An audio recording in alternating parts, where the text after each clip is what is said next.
Descent of the adorable baby fox. 1. Did you know? Reportedly some time ago our Bai family's first miss was having an affair with a stranger outside and that she was caught by the second miss red-handed during their act. To make it more scandalous, the first miss even turned the whole thing around and blamed her younger sister for framing her. Can you believe that? The second miss even cried on the spot when it happened. Speaking of the first miss, don't you think her fate's simply too good? Despite being a useless person, she still managed to become the fiancée of the second prince, yet she still cheated on His Highness when the prince didn't mind her uselessness. I know, right? It's bad enough granted she lost her chastity, but the lady even went and got herself pregnant. With all that ruckus going on outside, the royal family's face is practically dragged through the mud because of her. I also heard that in order to compensate His Highness, our Bai family had to betroth the second miss to him. And did you know? The second miss is so forgiving that she's trying to persuade His Highness into taking the first miss as an extra concubine. Tell me, as a woman who lost their chastity, do you think she is deserving to be the second prince's woman? Seated in her bed, Bai Yan gently caresses her still flat abdomen. Towards the boisterous discussion coming from the outside, there's no emotion in her eyes, only the calm that can be found in a rippleless pond. This translation is only hosted on Translation 3 months ago when she first came to this world, a time where she's still unfamiliar with her environment. Her good stepsister Bai Rua had arranged a very fine and ugly man for her without permission. Behold, her desperate escape. Despite clawing her way out from under the vile man's grasp, she eventually failed to resist the aphrodisiac in her body and had to rely on a random man she found in the wild to relieve its effect. Even if there were only her alone in the forest by the time Bai Rua arrived at the scene, the marks on the body were evident enough of what happened. In Bai Yan's mind, a pair of bloodthirsty eyes belonging to that stranger suddenly appeared, clouding her vision like a haze of fog. It's unsure if it's due to the drug or that it's too traumatic, but she simply couldn't remember the face of that man. Sister, a familiar voice pulls her back to reality. Raising her head, Bai Yan was welcomed by the figure of a handsome and elegant young man walking through the door. From the memories she inherited through the original host of this body, Bai Yan can tell the boy was called Bai Shao, her younger brother. Born of the same mother, he's the only person left in this world whom she cared for. Years ago, after their biological mother Lan Yu passed away, their birth father Bai Zhengxiang immediately raised one of his concubines' status into the main wife. As a result, that woman named Yu Rong and her 2 daughters, Bai Rua and Bai Ji, instantly rose over Ban Yen and her brother in terms of status within the family. If not for their mother's maiden family, the Lan household still being around to act as deterrents, the 2 of them, mere orphans at that point, would have been left with nowhere else to go. However, all things will change following the passage of time. Nowadays there aren't a single soul left who still remembers the main reasoning behind the Bai family's success had in large been due to the Lan family support. Back then the chief of the Lan family had refused to let his daughter marry into the Bai family because the man had already taken in several concubines under his name. Sadly, Lan Yu threatened to sever their father and daughter relationship, thus forcing Lord Lan into agreement. In order to not allow Lan Yu suffer any grievances in this marriage, the Lan family had prepared a wedding dress that stretched over 10 lees in length, leading to a sensation across the city. Then to top things off, the Lan family also broke their coffer to purchase countless medicinal pills to act as dowry for Lan Yu. But who would have guessed things would turn out so horribly not long after? Unable to resist the sweet honeying words of her husband, the foolish woman went as far to submissively give away those precious medicines that her own family gave her. As a result of this endeavor, Bai Zhengxiang was able to directly break into the sky rank with the aid and propelled his Bai family into a first-rate noble household. It can be said the prestigious status of the current Bai family was the result of Lan Yu's sacrifice. If Bai Yan herself, the current her, can feel such outrage, it's not hard to imagine how angry Lord Lan must have been over the years to go as far as to distance himself from his daughter. Simply said, the man had truly been hurt by his own flesh and blood. Sister. Bai Shao appears to be struggling to speak. Don't be too sad, it's the second prince's loss for breaking off the marriage with you. I've long noticed the unusual gazes coming off of Bai Rua and the second prince. The relationship between them can't be normal. Descent of the adorable baby fox. 2. finding only silence from her sister for so long, Bai Xiao assumed it's due to the sadness revolving the recent events. Why do you say it's the second prince's loss when everyone believes it's I who betrayed him? A laugh nearly escaped her mouth. I trust you. No way my sister would betray him, so that leaves me to believe you must have been framed. The boy's expression was firm as he spoke in a vicious tone. If I find out who that person is, I will definitely not let them off. Bai Yan's heart trembled at that statement, for an inexplicable feeling was starting to form in her heart. In the past life, she herself was the descendant of an ancient Chinese martial art family. As such, she's been instilled with the concept of becoming strong since her childhood. And in order to meet that demand, she deserted her friends and family to reach that goal. In the end, she lost her life alone at the hands of a lightning strike from the heavens during her efforts to refine a 9th-ranked Dan pill. Now that she's able to get a new lease on life again through great difficulty after having her soul extinguished and body destroyed, she's not going to repeat the same mistake as she did during her past life. Family and friends will supersede her pursuit for power this time. This translation is only hosted on Catranslation. Oh yes. Rummaging through his pocket, the young boy then pulls out a small coin purse and placed it in her hands. You are now pregnant, so your body needs nourishment. These banknotes are for you.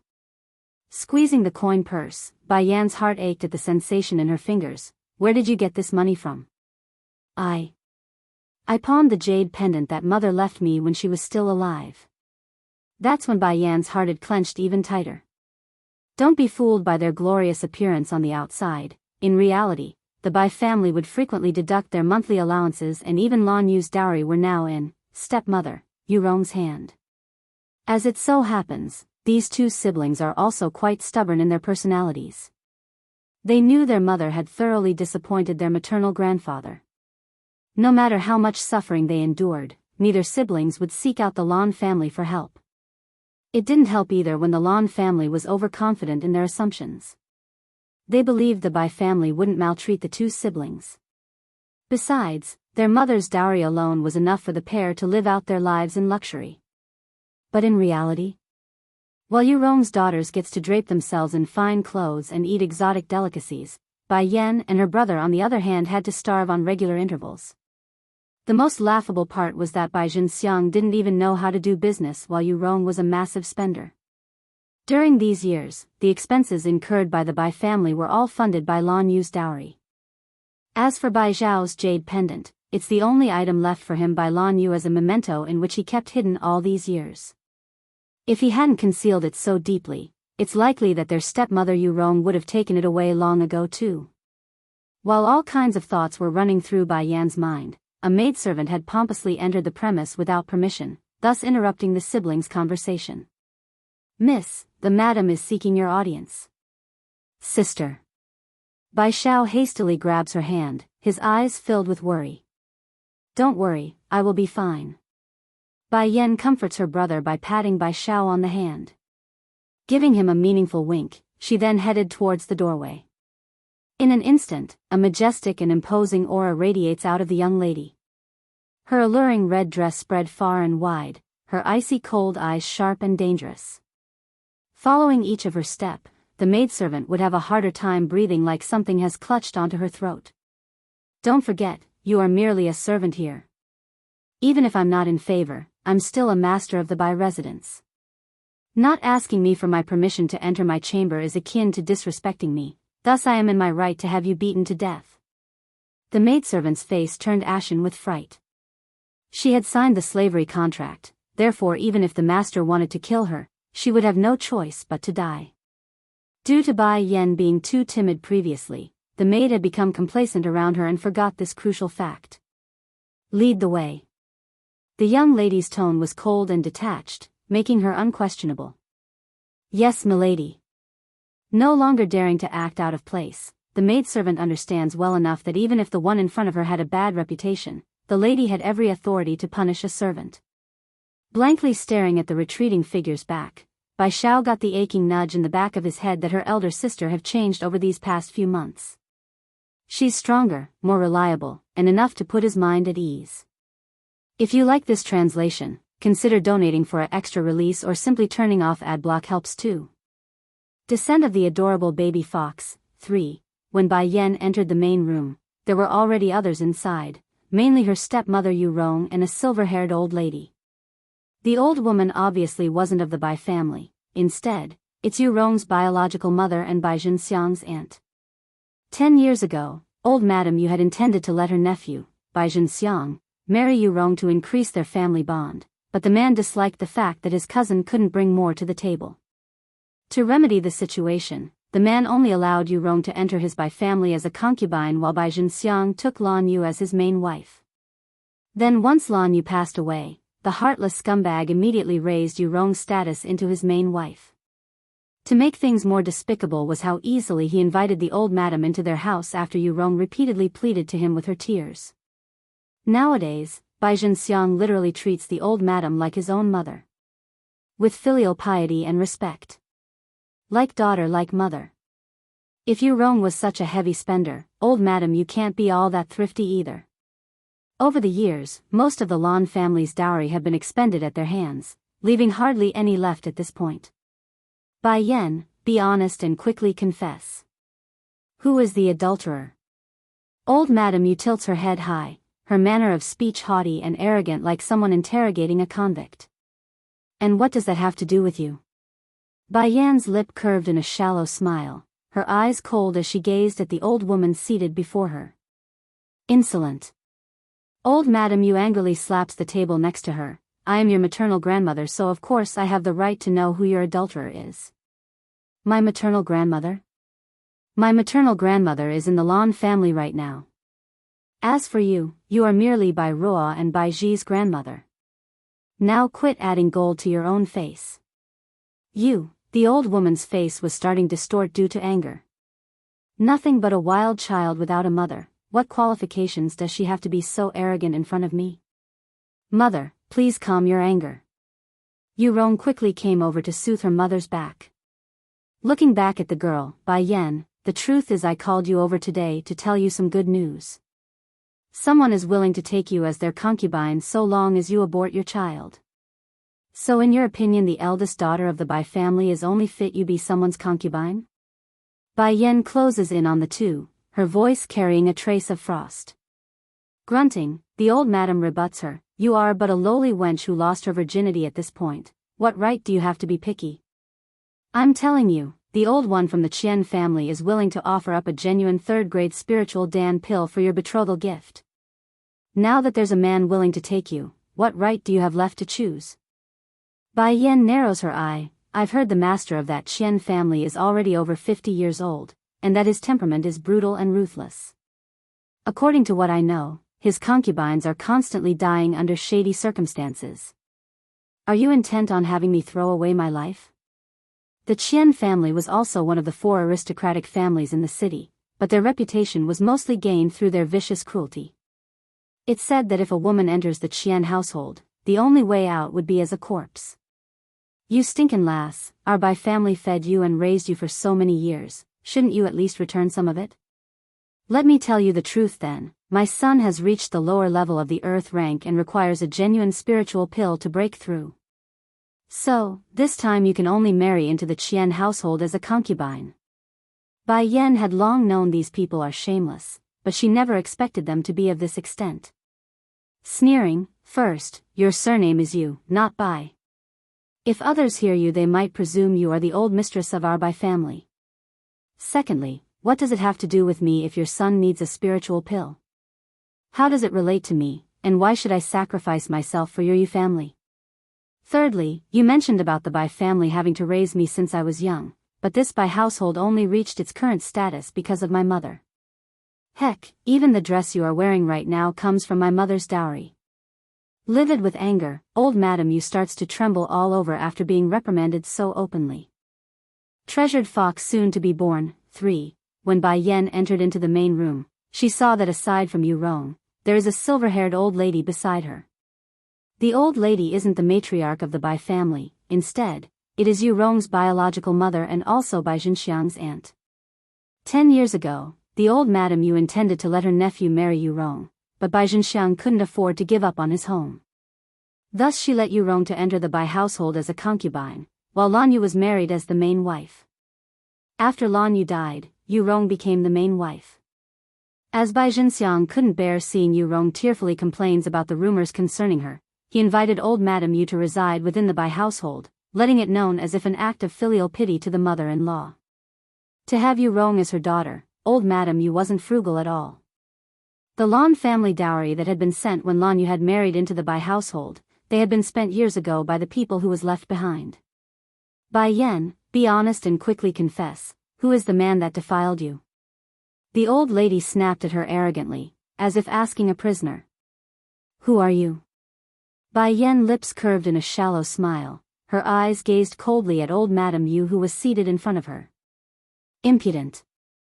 Old Madame Yu angrily snapped a hand on the top of the table. I am your grandmother. Who is the person that defiled you? What is the name of the man? My maternal grandmother? My grandmother is the Lan matriarch. You are merely the matriarch of Bai Ruo and Bai Ji, and nothing more. You, the old lady's face distorted, a wild child without a mother, what qualifications did she have to be haughty in front of her? Mother, cool off your anger. Yu Rong quickly stroked the old woman's chest then looked at Bai Yan. Bai Yan, in fact I asked for you today is to tell you about a good news. Someone didn't mind that you are with child, and he intends to marry you as a concubine. In your opinion, the eldest daughter of the Bai family could only fit to be a concubine.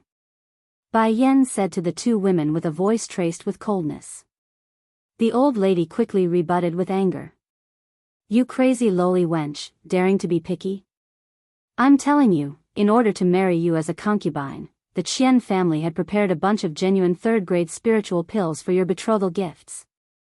Now that there is a man who is willing to ask for your hand in marriage, you should feel grateful. What qualifications do you have to choose? Bai Yan's eyes narrowed and her pupils filled with coldness. I've heard that the master of Qian family is already over 50 years old, his temperament is ruthless, and his concubine always dies under shady circumstances. Do you intend on having me throw my life away? The Qian family is also a part of the four aristocratic families, however they are also known to be vicious. It is said that if a woman entered into the Qian household, she will be killed silently without any repercussion. You, loathsome girl, we the Bai household had been feeding you for so many years, shouldn't you also give in and sacrifice? To tell you the truth, my son has reached the lower ranks of the earth rank and requires genuine spiritual pills to break through. So this time, you need to marry the Qian household as a concubine. Bai Yan had known that these people are shameless, but she didn't expect that they'd be shameless to this extent. She sneered, first, your family is not the Bai household. If heard by people who don't know any better, they may presume that you are the matriarch of the Bai household. Second, your son needed a sacrifice, and how is that related to me? Why should I sacrifice myself for your family? Third, you mentioned about Bai family having raised me since little, but this Bai household reached their current reputation is because of my mother, even the dress you wore, isn't it also bought with my mother's dowry? Treasured fox soon to be born, 4, as expected of a bastard child lacking the upbringings of a mother. My son is your maternal uncle, what's wrong with sacrificing a little bit for him? For someone like you who isn't chaste nor clean, now that someone is actually willing to have you, you should be secretly happy. She hadn't managed to scold to her heart's content, so she didn't even realize that Bai Yan's surrounding temperature had dropped so low, then coldly stated, but, you and your sly mother seem to have the same revolting behaviors. The whole person is filled with strong foul smell. Firstly, you seized the prince, and is now involved with matters which had offended the public morals. Plus, you would even be so heartless towards your own relatives. Wait till your father comes back, I'll immediately have him beat you to death. Bai Yan raised the corner of her mouth, quietly listening as the old Madame Yu continued to reprimand her, staring at her with a pair of ice-cold eyes. Those eyes contained a surging murderous intent, as if it could burst forth at any moment. Mother, don't say any more. Yu Rong feigned persuasion, she then turned towards Bai Yan again. Yenner, as a relative, one ought to mutually help each other, your uncle needs help, how could you not help? Besides, your father dislikes people who are cold and heartless. In the past, Bai Yan cares the most about Bai Jinxiang, this father. Yu Rong would always made use of Bai Jinxiang's name to pressure her, making her agree to anything. She would even be willing to hide the matters of her suffering, harsh treatments at the Bai house. She didn't even reveal a single word. But, the current her, is no longer the previous Bai Yen. As relatives, one ought to mutually help each other. These spoken words, that's right. You family is after all you Rong's relatives, it has nothing to do with me. You can let Bai Ruo or Bai Ji be married off, surely they don't wish to be a cold and ruthless person. Yu Rong's face distorted, towards her sweet coaxing manner of talking, she actually have the cheeks to refuse? Moreover, she made use of Bai Zhenxiang's name to pressure her, it's unexpectedly not effective? Presumptuous. Old Madam Yu fiercely glared, my Jier is only 12 years old, you would actually let a 12 years old to marry off to a 60 years old man as a concubine? How could you suggest such malicious things? You're really no different from that poisonous mother of yours. In the eyes of the old madam, Lan Yu is the most malicious person. If not for that woman, her daughter wouldn't become a concubine for so many years. Bai Yen suddenly had the urge to laugh. Bai Ji is just 12 years old, but as for her, she's just 17 years old. Aren't they both young maiden, all the same? Letting Bai Ji be married of as a concubine is considered malicious, so just what she ought to be. As for Roar. Old lady Yu coldly snorted, which part of you could compete with Roar? In a few days, she'll soon be married to second prince as the imperial concubine. A pregnant but unmarried woman like you, even dared to suggest that Bai Roa is to be married off as a concubine to an old man? Someone as selfish as you, who would let their sisters be married off as concubines. What qualifications do you have to act like the honorable young miss of the household? Bai Yen had learned about something useful. This old Madam Yu is quite talented, she could even turn black into white, otherwise Bai Zhenxiang wouldn't have preferred trusting his mother-in-law, rather than his own daughter. I'll reaffirm once more, Bai Yen, will absolutely not be married off as a concubine. After Bai Yan's voice fell, the atmosphere of the entire room became suffocating, as if compressed by a heavy pressure. Her gaze was similarly like a sharp blade, coldly shooting a glance towards Yu Rong and old Madam Yu. Yu Rong's breathing turned sluggish for a moment, this smelly girl's imposing manner, when did it turn so powerful? No. This must be my own imagination, Bai Yen is merely a waste, nothing more. Slowly relaxing her tone, she wanted to drag Bai Yen for a berating by the old madam. Yu Rong slowly stood up, then calmly walked towards Bai Yen. Bai Yen, tonight, there will be people from Qian family coming to receive you, even if you're not willing. You'll still have to be the concubine of the old master of Qian family. She raised her head high, seemingly aloof and remote, there was no trace of the previously fake gentleness.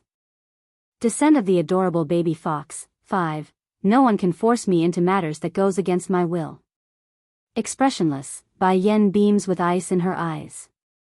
Sneering, Yu Rong contemptuously replies, I know you are thinking that your destiny is unfair, that's why you are so opposed to the idea. After all, your former fiancé will soon be taking my daughter as his wife. The status between the two of you now can be described as one in the heavens and the other on the ground. Truth is, if not for your maiden family, do you think the king would bestow a marriage between you and the second prince? Or do you actually believe you can compete with my daughter Roa? My daughter is well educated, gifted with talent, and very sensible. Only she can be the royal concubine of the prince. And someday in the future, my Roa will rule the nation as its queen mother while you can only look up to her in the dust. My Roa is so excellent and wonderful, how can this girl even think about comparing herself? What a joke. I actually think your one and only use is to exchange yourself for a third-grade spiritual pill. In order to express our gratitude for your efforts, I will even let you catch a glimpse of the product after I receive it. Otherwise, a garbage like you wouldn't have a chance to see such a thing in your entire lifetime. Bai Yen sneered at the laudable statement. In her previous lifetime she could even refine an 8th grade Dan pill, let alone some measly 3rd grade. If you called me over today only to say these things, then I ought to advise you to save some energy. Faintly sweeping a glance over the despicable pair within the room, however, the matters of today, I Bai Yen, will definitely engrave this in my mind. When the time comes, I'll have each and every one of you pay the price. when the time comes? Disdain filled the old madam's face, for there wouldn't be another day once this girl enters the Qian family. After tossing her statements out there, Bai Yan confidently turns away from those in the room. She didn't look back, leaving only a trail of red behind her under the afternoon sun. Back inside her own place, Bai Yan was currently sitting on her bedside with her legs crossed. If anyone were to see her now, they will immediately notice a faint yellowish thread of energy flowing into her body. A color trait of those in the yellow rank of their cultivation. This translation is only hosted on Translation. 3 months and I'm only at the advanced yellow rank. This speed is simply too slow.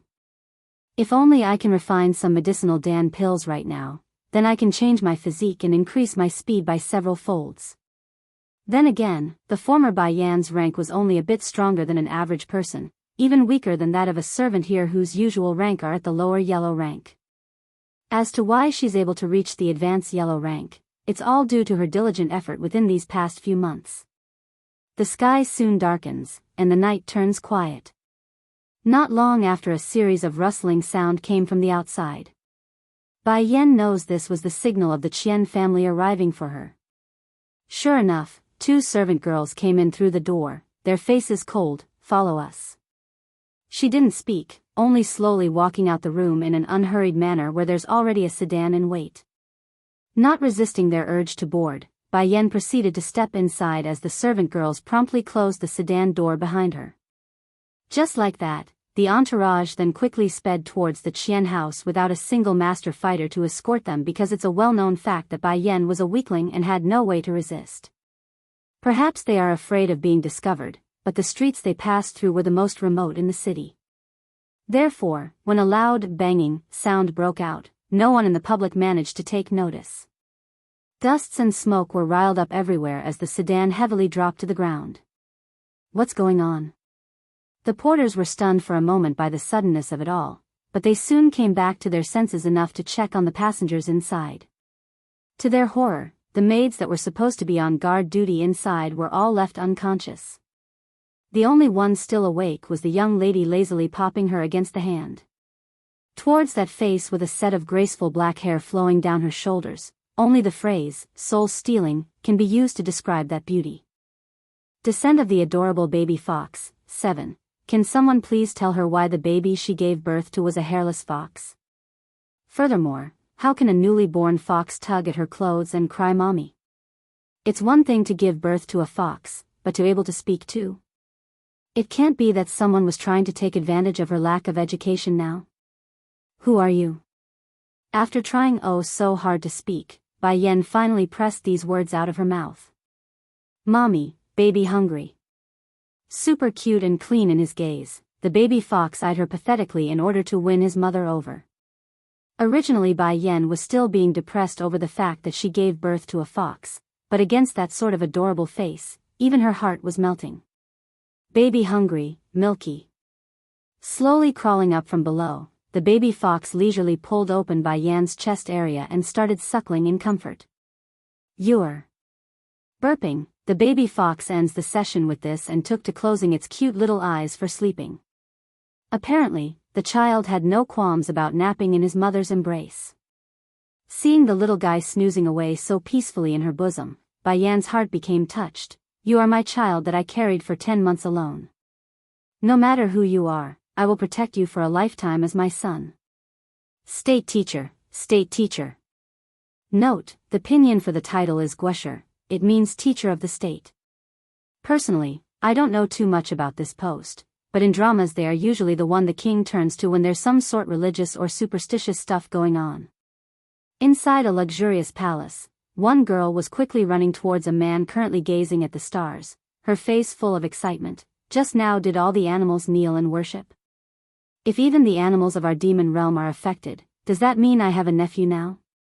Looking at the young girl with a smile, the man carrying the state teacher title replies, Princess, the place I sent the king to is the land in which our queen will appear.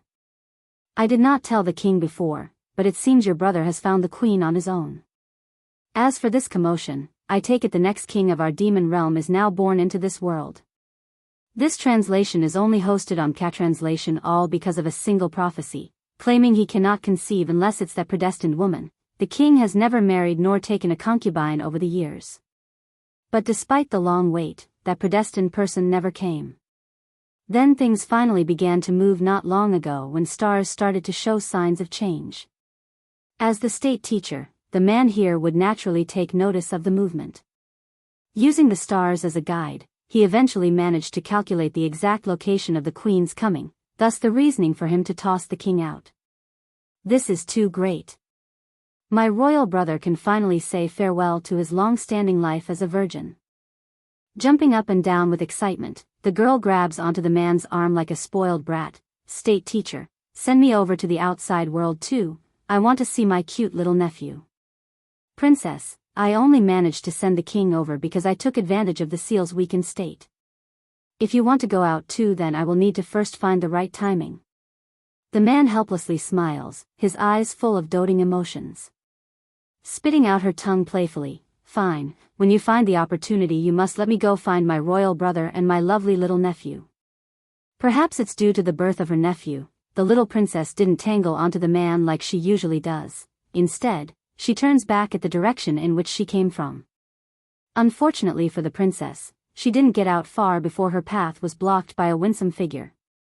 What are you doing? She asks, unhappy at the interference. Princess, did the king really go look for that woman? The owner of that seductive voice was a gorgeous woman akin to a rose. She is my royal brother's destined wife. If my royal brother doesn't go look for her, then is he supposed to look for you instead? The princess angrily states this, her face grumpy and dark. Descent of the adorable baby fox. 8. The woman was rather disdainful. It's but a prophecy. I won't believe His Majesty wouldn't be able to produce a child if he marries another woman. Though her mind says that, her heart cannot help but be flustered at the huge movement from earlier. If you got nothing else, then move aside. My royal brother will never like a cheap product like you. After leaving this statement, the princess swung to one side and walked away, leaving behind only the livid-looking woman in the back. At the same time, somewhere else in the second prince's manor, Byro, stepsister, was heavily panting on the bed after making a loud, painful scream. Raising a hand, she dismisses the servants and left only a single maid with her. Lure, you go spread the word that I had a premature birth, and say it's thanks to the heavens that both child and mother is safe. Prior to her marriage, Byroa had already become pregnant with child. The father would of course be the second prince himself, but such things cannot be made public. Therefore, they can only claim it's a premature birth to cover up the scandal. Yes, Your Grace. Lua reaffirms the order by repeating it. Oh yes, Your Ladyship, just now a miraculous event occurred outside. Because of it, everyone is still in shock. What miraculous event? I heard all the animals in the world were kneeling in worship at our kingdom's direction. All animals prostrating on the ground? Byroa's eye lit up, her lips curving into a smile. Lure, go spread another rumor on top of the first. Say the reasoning for the odd behavior of the animals are due to my baby's birth. The world belongs to one when the animals are prostrating at once. Such conditions, how can I not take advantage of it? Besides, Lure already said it, the direction the animals aimed at is our kingdom. Who knows, maybe it's really meant to worship my baby. As a lowly maid, this servant known as Lure knew far too well this wasn't the time to be asking questions. Respectfully replying, yes, Your Grace, I will go right away. With the maid gone and only her left in the big empty room, Byroa simply couldn't conceal her sinister laugh anymore. So what if you are the main daughter of the By family? So what if you are the granddaughter of the Lawn House? In the end, your status, your position, your all belongs to me now. Even my son is now more noble than yours. This translation is only hosted on Catranslation. My son is not only the royal grandson of the king, he's also now the recipient of 1,000,000 worship from the animals. As for you, your reputation is in ruins and only infamy remains for you and your bastard child. Ha, ha ha ha. This life, you will never be able to compare with me. 5 years later. Somewhere on an island in the middle of a lake, there stood a dainty-looking cabin of bamboo construction with a woman inside. Asleep, the occupant was dazzling to the eye under the peeking glow from the window sill. Suddenly, the woman can feel a disturbance against her cheek. A fluffy tail. Fluttering her eyelids at first, she then shot them open to a frightful scene. Jumping up, the woman angrily calls out, "Bai Xiachen, you come out this instant." Filled with foxes in every nook and cranny, there are no room left to move inside this dainty little home. Even her body had been permeated with the stench of the animals. If you like this translation, consider donating for an extra release or simply turning off ad block helps too.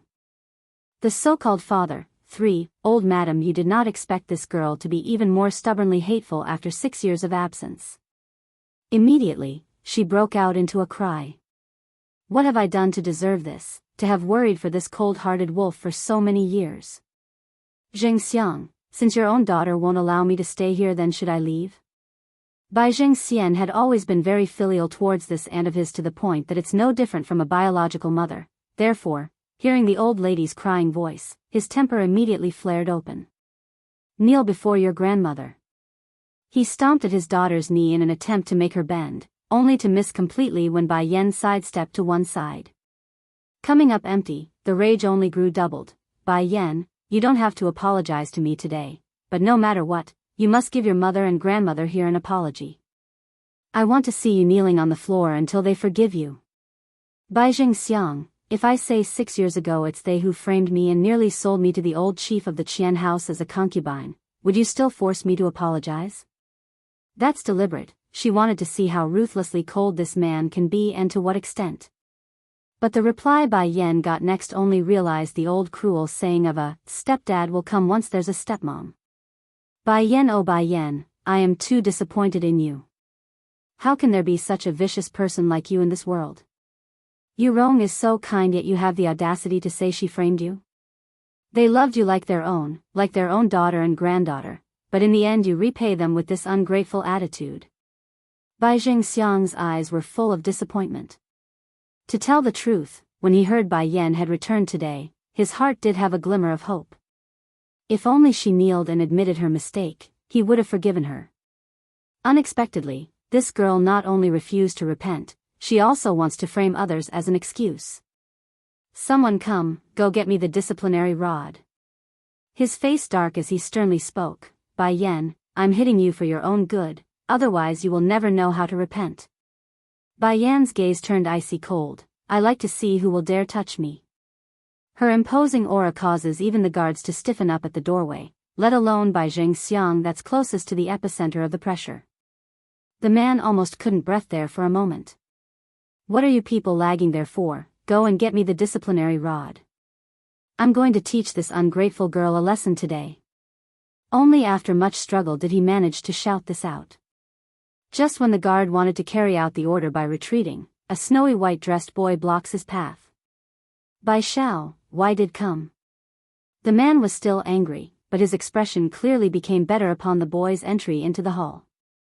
The youngster didn't reply, only walking silently inside to Bai Yan's side like his entire being was shrouded inside a layer of frost.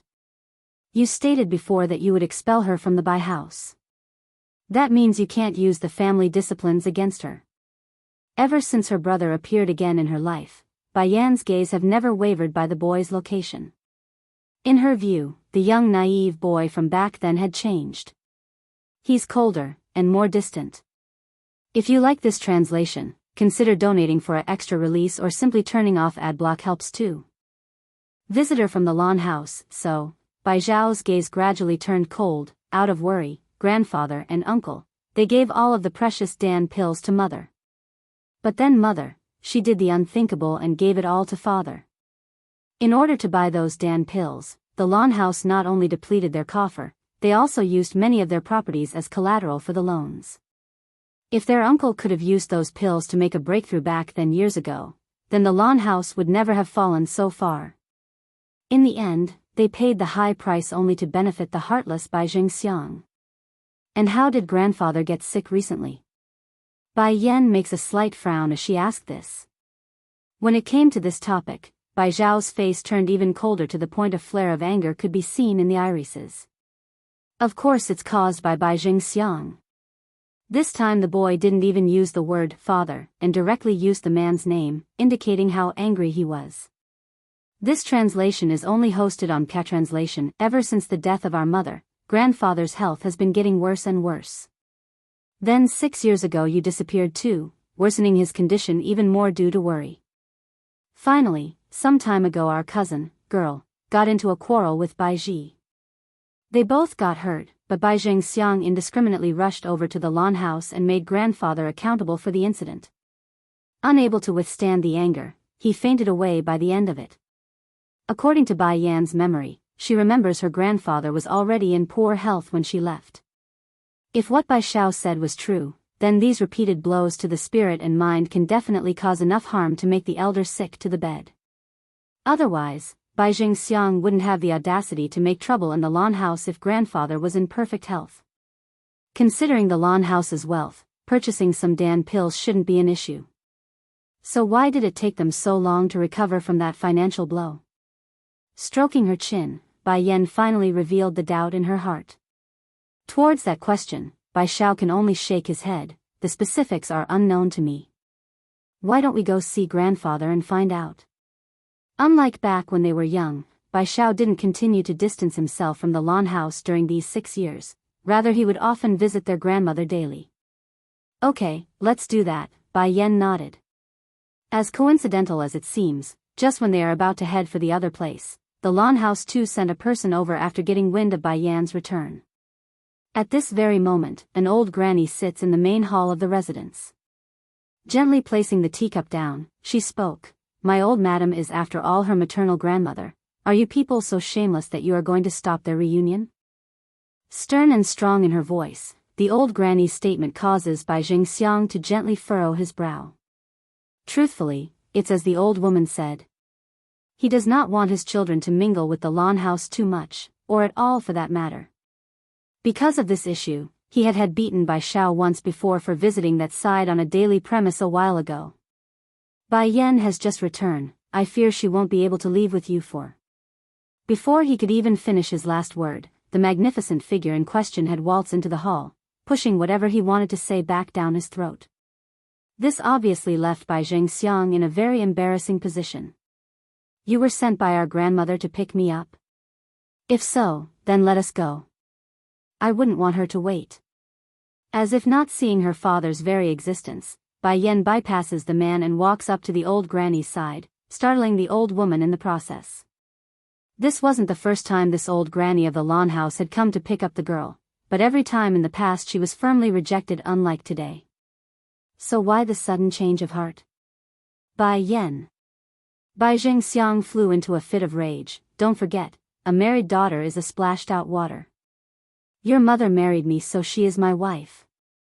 And you and Bai Xiao are of my blood, making the lawn house outsiders, you hear?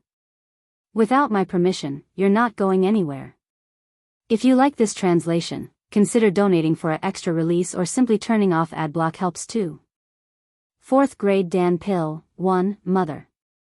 At this moment the woman standing beside the old lady's side spoke up, her smile gentle and kind. Bai Yan had just returned, so it's best I go prepare the room instead. I fear the servants won't do a very good job. Okay, Rulin, this matter will have to trouble you. The old lady turns around again. Bai Yan, this is your aunt. I speculate you aren't familiar with her yet since you haven't visited us over the years. You also have 3 other cousins, so I will introduce them when they come. Understanding this, Bai Yan promptly turns to Dong Rulin to meet the woman's friendly reception. Bai Yan, your grandfather must be losing his patience right now. First let me take you over to him. The old lady once again pats her hand to reassure the girl. Not saying anything extra, Bai Yan allowed her grandmother's trembling body to pull her inside the wing under the guidance of a maid. Currently inside, a sickly old man now leans against the wall behind the bed, his gaze glaring over to the side where a handsome man now stands. What, you want to see that stinking lass too? If so, then why aren't you scramming over there yet? My old bones here don't need you to look after me, humph. The man became somewhat embarrassed by the hollering. I am her uncle, and she is my niece. Now that my niece has returned after disappearing for so long, it's only natural that I go see her. Besides, who's the one that keeps peeking at the doorway after Granny's son took off? Ha! As if I would care about that blasted girl. Did you forget that girl never even came to visit our home nor see me all these years? And then she went and got herself pregnant before marriage. Okay, fine, even if the buy house don't want her, then she could have came to us. It's not like our lawn house is so poor that we can't take care of a pair of orphans. But do you see what she did? She left without saying a word to us. The more he spoke, the more excited he became, to the point his old face started to flush red. Alarmed, the man on the side hurries over to soothe the old grandpa's back with his hand. Oh, what sort of wrong did I do in my past life to have both daughter and granddaughter do this to me? I will be in my grave because of them both at this rate. Father, you have to calm down. Out of worry that he might really lose it, Lanyu attempts to comfort his old man. Sister was also deceived back then, that's why she lost her way. Although Bai Yen and I don't have much contact either, but I know enough about her personality that I can be certain she must have been framed by some evildoers. You just try to make excuses for her. The old lord of the house makes a heavy grunt, his eyes inadvertently moving to the doorway again. Hadn't Granny's son been at the Bai house for some time now? Why isn't the stinking girl here yet? My son, go over and check. Make sure those people don't bully the people of our lawn house. Clicking his tongue, Lanyu was starting to worry for Bai Yen, because not everyone can put up with this inconsistent attitude of his father here. I hope Bai Yen won't be frightened by that stubborn temperament. Just at this moment, Lanyu's ear managed to pick up the happy conversing voice of both his mother from the outside. Father, mother, and Bai Yen is here. Joy filled the man's eye as he said this. Although old Lord Lan's face was still the same, calm with a grumpy attitude, those shivering fingers easily gave away his true emotion.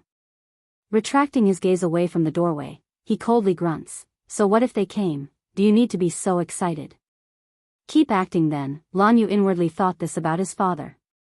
No longer minding the inconsistent old bones behind him, Lanyu left the bedside for the doorway to receive his niece and mother, only to be stopped by the maid who pushed open the doors in his face.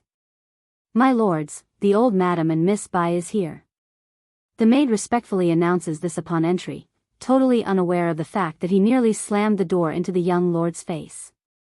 If you like this translation, consider donating for an extra release or simply turning off adblock helps too. Bai Zhao's shock, too, meow. Little Rice protests with his voice. If he had known earlier the little owner would do this, he definitely wouldn't have followed along. Say it, tell me what's going on. I want to hear the truth. Bai Yen frowns. Although she didn't say she had forgiven the two troublemakers, but that tone definitely sounded less harsh. It's because those people bullied you all those years ago. Bai Shechen throws himself into Bai Yan's bosom, his eyes tearful and heartwarming. Mother, I didn't deliberately disobey you, I only wanted to get even with those people for you.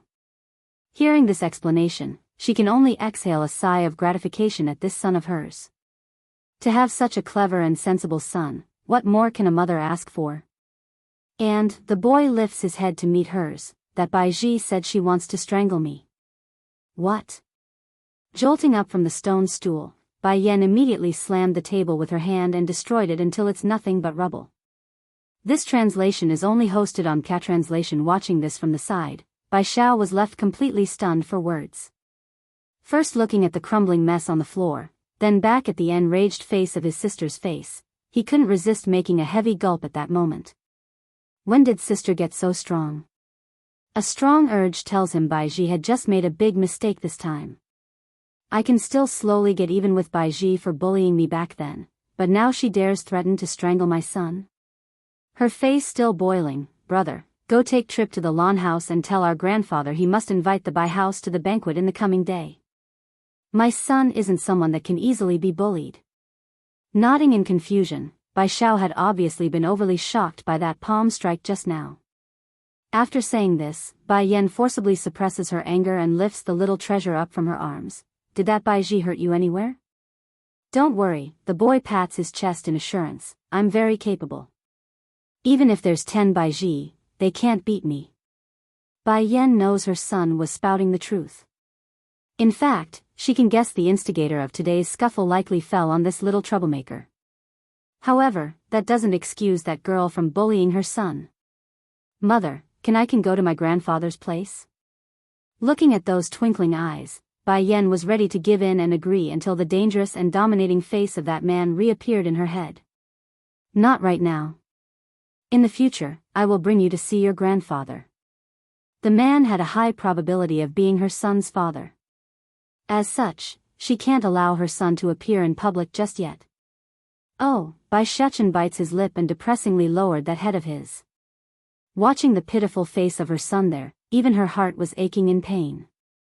However, no matter the strong impose to say yes, she resists and continues to keep her stance. I promise you I will take you to see your grandparents very soon. But first, go wash your face for now, okay? Okay. Quickly reverting back to his cheeky little self, Bai Shechen releases the most friendly smile a child can make. Turning to Little Rice, he makes a grab at that tail. Look at you, all dirty and stuff. A good kitty needs to be clean, otherwise mother will be angry at us. Meow. I don't want a bath, absolutely not. Little Rice. Stabbing his fists against his waist, Bai Shechen puffs his cute little cheeks in an unhappy fashion. Not yielding, Little Rice makes a jump for the nearby tree and proudly makes a humph sound, refusing to come down again. Looking at the baby tiger there on the branch, Bai Yen suddenly got a new idea. Smiling, son, go wash your face first. I have other things I need Little Rice to do for me first. If you like this translation, consider donating for an extra release or simply turning off adblock helps too. Dinner Banquet 4, raising her head, Bai Ruo's gaze looked a little tense after the statement. Your Highness wishes to see Bai Yen? I guess so, she is after all the most beautiful woman in our kingdom. If you wish to take her as your consort then I have no objection. My love, you are too kind. Aching inside, Nangongyi lovingly gives her a kiss on the forehead. Don't worry, a woman that has lost their chastity can never come into my eye. I only want to go check on her condition. After so many years out there alone, she must have lost her glory and is now a shadow of her former self. Bai Yen back may be thin, but not the sallow kind with a scrawny body. On the contrary, she was very beautiful with a healthy gloss to her skin. This translation is only hosted on K-Translation however, over these years she had been caring for a child all alone out there. With such miserable living conditions, even a beauty will wither away normally. Comforted by that statement, Bai Ruo revealed an accepting smile. Then I will wait for your return. Giving one last peck on her cheek, Nangongyi climbs out of their bed under the shy look of his wife. Someone come, prepare a sedan for me. I'm going to make a visit to the lawn house. The reasoning why I didn't get an invite must be because they didn't want Bai Yen to reignite her flame. If so, then all the more reason why I must go visit. I will make Bai Yen understand the price of betraying me. The Lawn Manor. Outside the main gate, countless luxurious carriages are now parked there on the road. Ever since old Lord Lawn became sick, it's been a long time since the lawn house became this lively. These guests aren't really here to join in on the feast though, more like here to see a show and make fun of the host. At the moment, in the back of the main hall, 3 individuals were busy looking at the doorway with their curious eyes. Not long after, a stunning red figure stepped into their line of sight, wowing their senses with her beauty. My dear, you've come. Old Madame Lawn softly pats the couch in front, indicating the girl to come sit. Not being sentimental, Bai Yen gracefully enters and sat right next to her grandmother. Come, let me introduce you, patting her hand. This older one is your big cousin, male, Lan Shaoling, 20-something. And the younger one over there similar to your age is Lan Xiaoyan, male. The 2 of them were away, that's why you didn't meet them until today. As for the young one there, she's your cousin Lan Xiaoyan. Due to an injury from before, the girl had been staying at the outskirt of the city at her insistence for healing. Making a faint smile, Lan Xiaoling protests, Grandma, you didn't need to give so much detail you know. Although our cousin here doesn't communicate with our family much, but we are still family. There's no way she wouldn't have heard of us. Huh, you are right, I forgot. Old Madame Lawn laughs joyfully, oh my dear, I've been foolish. Making a smile, Bai Yen didn't say much because in her mind she did have a decent grasp on the lawn house's situation. The only thing lacking was meeting everyone in person. If you like this translation, consider donating for an extra release or simply turning off ad block helps too. Stunning. 1. All eyes are on the door now inside the banquet hall. Why is the sovereign prince also here? This is just a banquet for an unclean person. Bai Ji, who was standing beside her father Bai Zhengxiang, turned white after getting hit with this bombshell news. Though the young girl's whispering voice remained very low, but due to eerie silence in the atmosphere, it became quite abrupt among the guests. Turning gloomy in the face, Lan Yu sent a cold glare at the girl before turning his line of sight back to the doorway. At this moment, whether it be the guests or the prince, everyone that's in attendance were in amazement by what they saw. Hanging high above the dark night, a moon brighter than everything else in the sky highlighted that eye-catching object. Bang! In one loud boom, several silvery wolves pulling a magnificent throne swiftly lands in the middle of the hall, sending the awestruck guests running for cover by the abrupt sound. This translation is only hosted on K-Translation Carefree with his arms lazily leaning against the handles. That slightly exposed chest was absolutely sinful in how seductive they were. Then there's also that handsome and captivating face, intoxicating. This should have been a bloodthirsty man that warrants fear in life, yet it's also this type that makes the female sex heads over heels for him. Like moths diving into a flame, though deadly yet willing. Your Highness. Lan Yu didn't give the same cold shoulder as he did to the crown prince, rather his tone was respectful and welcoming to the man. It's a great pleasure that our Lan house can have the honor of hosting you tonight. Seeing this extreme difference in treatment, Nan Gongyi's expression became distorted due to anger. He's the real royalty here, not that man with a mere title. Standing up from his throne, Di Tsang slowly dismounted and left his ride to its own bidding. Like a set of well-trained dogs, these wolves rapidly departed the hall by taking to the air instead of over the wall like their entry. Gasping, the crowd couldn't move their sight from the sky for a good while. Those are demon beasts. They all knew Di Tsang was very powerful, but never in their minds did they expect something so impacting. I heard the Lan house is hosting a reception banquet for someone from the Bai house. Cold in his gaze, he sweeps his eyes across the crowd. So, I'm curious, why is this feast hosted by the Lan house instead of the Bai house? Your Highness. This time it was Bai Zhengxiang who spoke up first without waiting for Lan Yu to explain. This you don't know. My Bai house treated that ungrateful girl with all our heart, giving everything that's good to her. Even my current wife looks to the girl as her own flesh and blood. Yet, that ungrateful girl announced she will denounce our father-daughter relationship after I said a few scolding words, claiming she will return to the Lan house. Hearing the story from the man himself, the crowd clearly became a little riled up by the half-baked details. This Bai Yan is really a heartless girl. It's bad enough she eloped with another man back then, causing her grandmother to faint in the street. Now she's even denouncing her own father. If I had such a daughter, I too would want to strangle her to death. Madame Bai is truly kind. I heard she doted on this daughter more than her own true blood. But instead of getting gratitude in return, this heartless girl would slander her own stepmother's name. What a vicious girl. If you like this translation, consider donating for an extra release or simply turning off ad block helps too. This is the type that I like. 3. Everyone was dumbfounded. Even Bai Yan herself was stunned. It can't be this man is the infamous sovereign prince of the kingdom.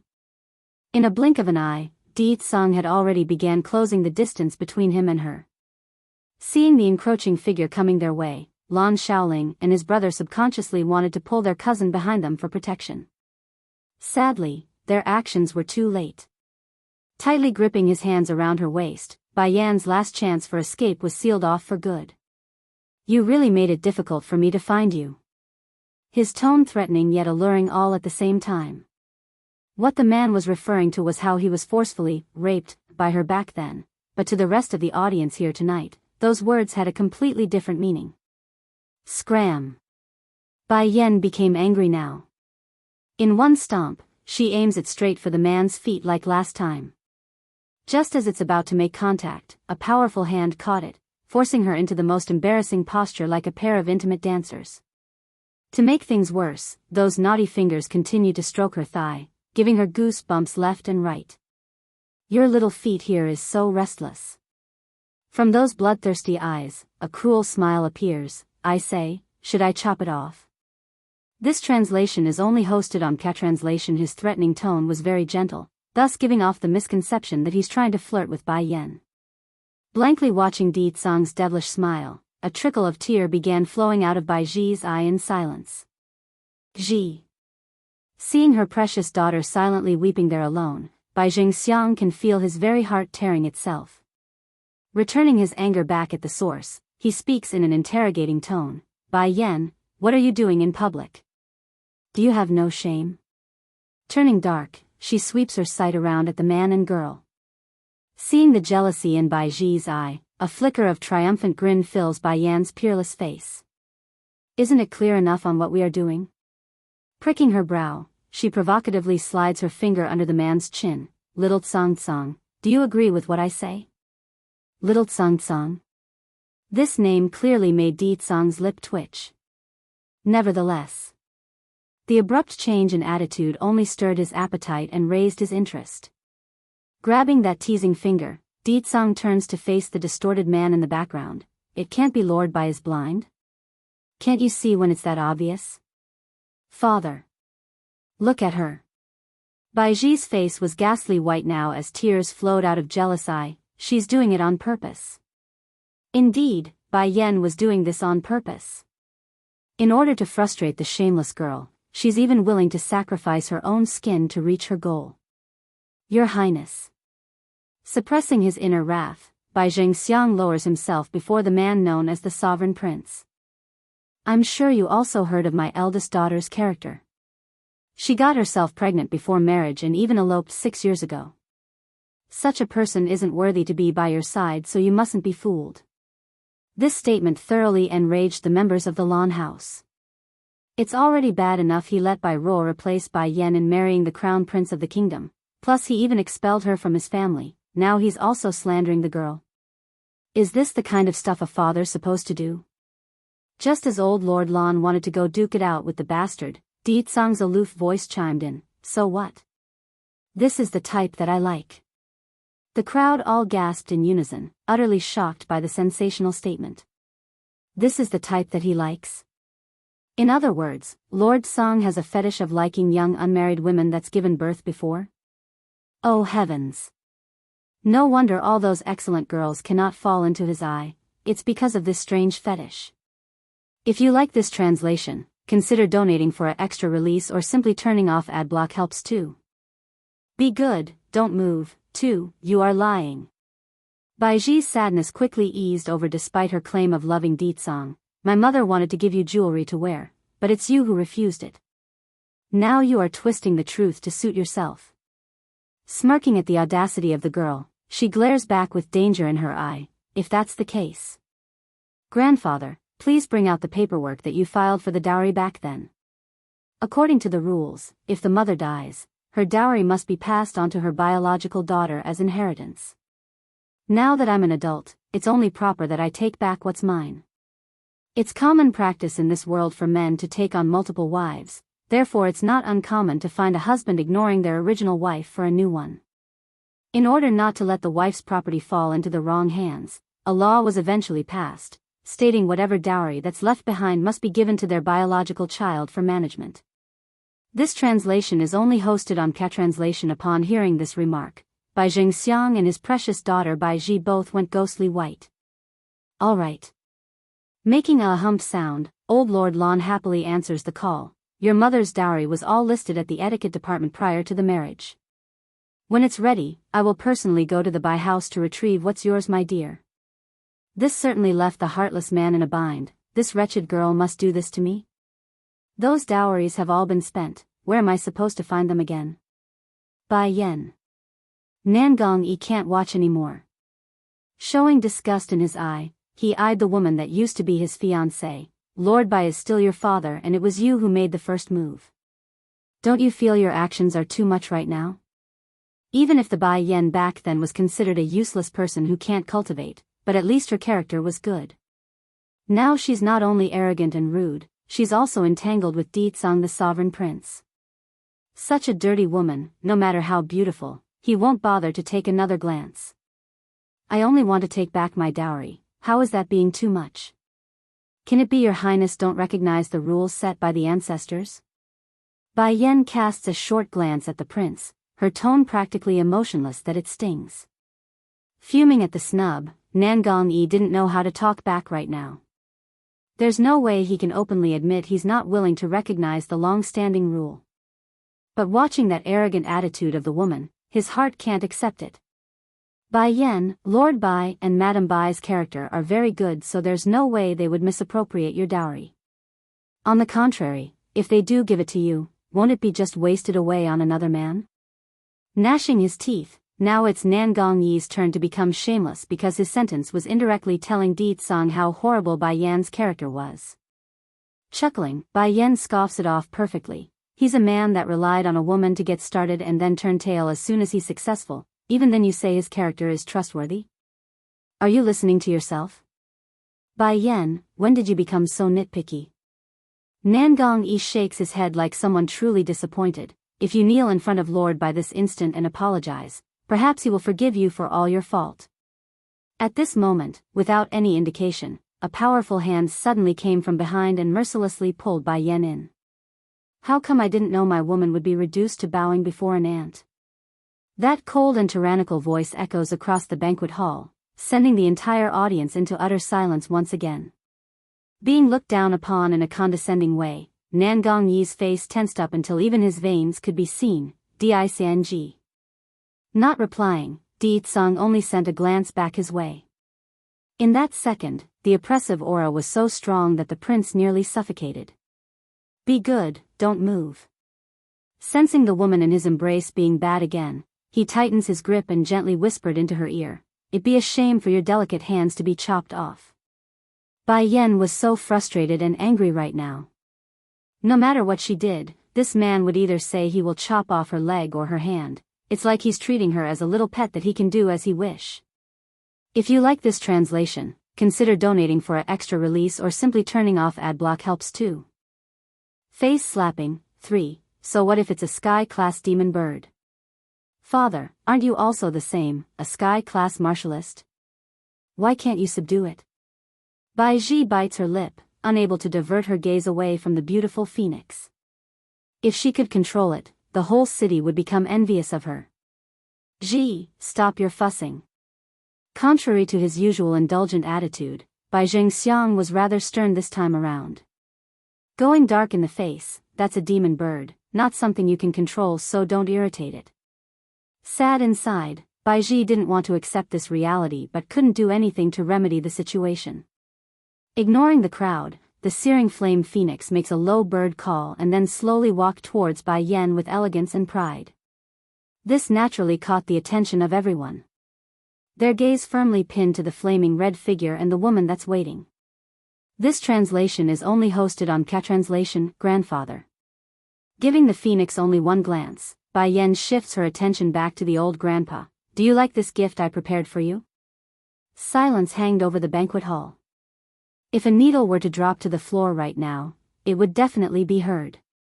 Hesitant in his voice, old Lord Lan looks to the girl. The gift is. It can't be this searing flame phoenix. No. No way. For a minute there, everyone here was coming up with this idea. However, it was firmly pushed back down. Who's Bai Yan? A useless woman who got pregnant and eloped with a man. With her ability, how can she subdue a sky-class demon beast? Under the signaling look of Bai Yan, the bird begins to lower its proud head and prostrated itself before the old lord. This was the custom of the phoenix race. If a member of the phoenix race were to ever surrender itself before another being, they will lower their head and prostrate themselves on the ground. This proves they are willing to become their mount. Roughly rubbing her eyes, Bai Ji couldn't believe the scene. Clenching her fist into a hard ball, she nearly bit through her lips from how angry she was. Lan Yu's breathing became a little tense. This searing flame phoenix is your grandfather's gift? That's not your average demon beast out there, it's a sky-class searing flame phoenix. Even in the demon beast sect, there's only a few that could subdue such a being. If the Lan family can get their hands on this phoenix, that would mean they will once again break into the first-rate noble family class. Confirming it with Bai Yen didn't beat around the bush. Grandfather is getting old, so in order to make traveling easier for him, I specifically prepared this phoenix for him. This way he won't have to walk so much. Nearly everyone were gasping for air, some were even twitching in the eye at the explosive statement. Too old? Inconvenient when traveling? This old lord looks absolutely fantastic. Which part of that looks old? And don't you think it's too extravagant to use a phoenix as a ride? Father. Seeing the prostrating bird before old Lord Lan, Baiji's jealousy completely twisted her. Didn't you say all demon beasts are arrogant and proud? Why is it willing to submit to Bai Yen? Ignoring the girl's questioning, Bai Jingxiang only looked towards Bai Yen with his gloomy face. You did this on purpose, didn't you? Deliberately hiding away this phoenix so I would drive you away from the Bai house. If you like this translation, consider donating for an extra release or simply turning off adblock helps too.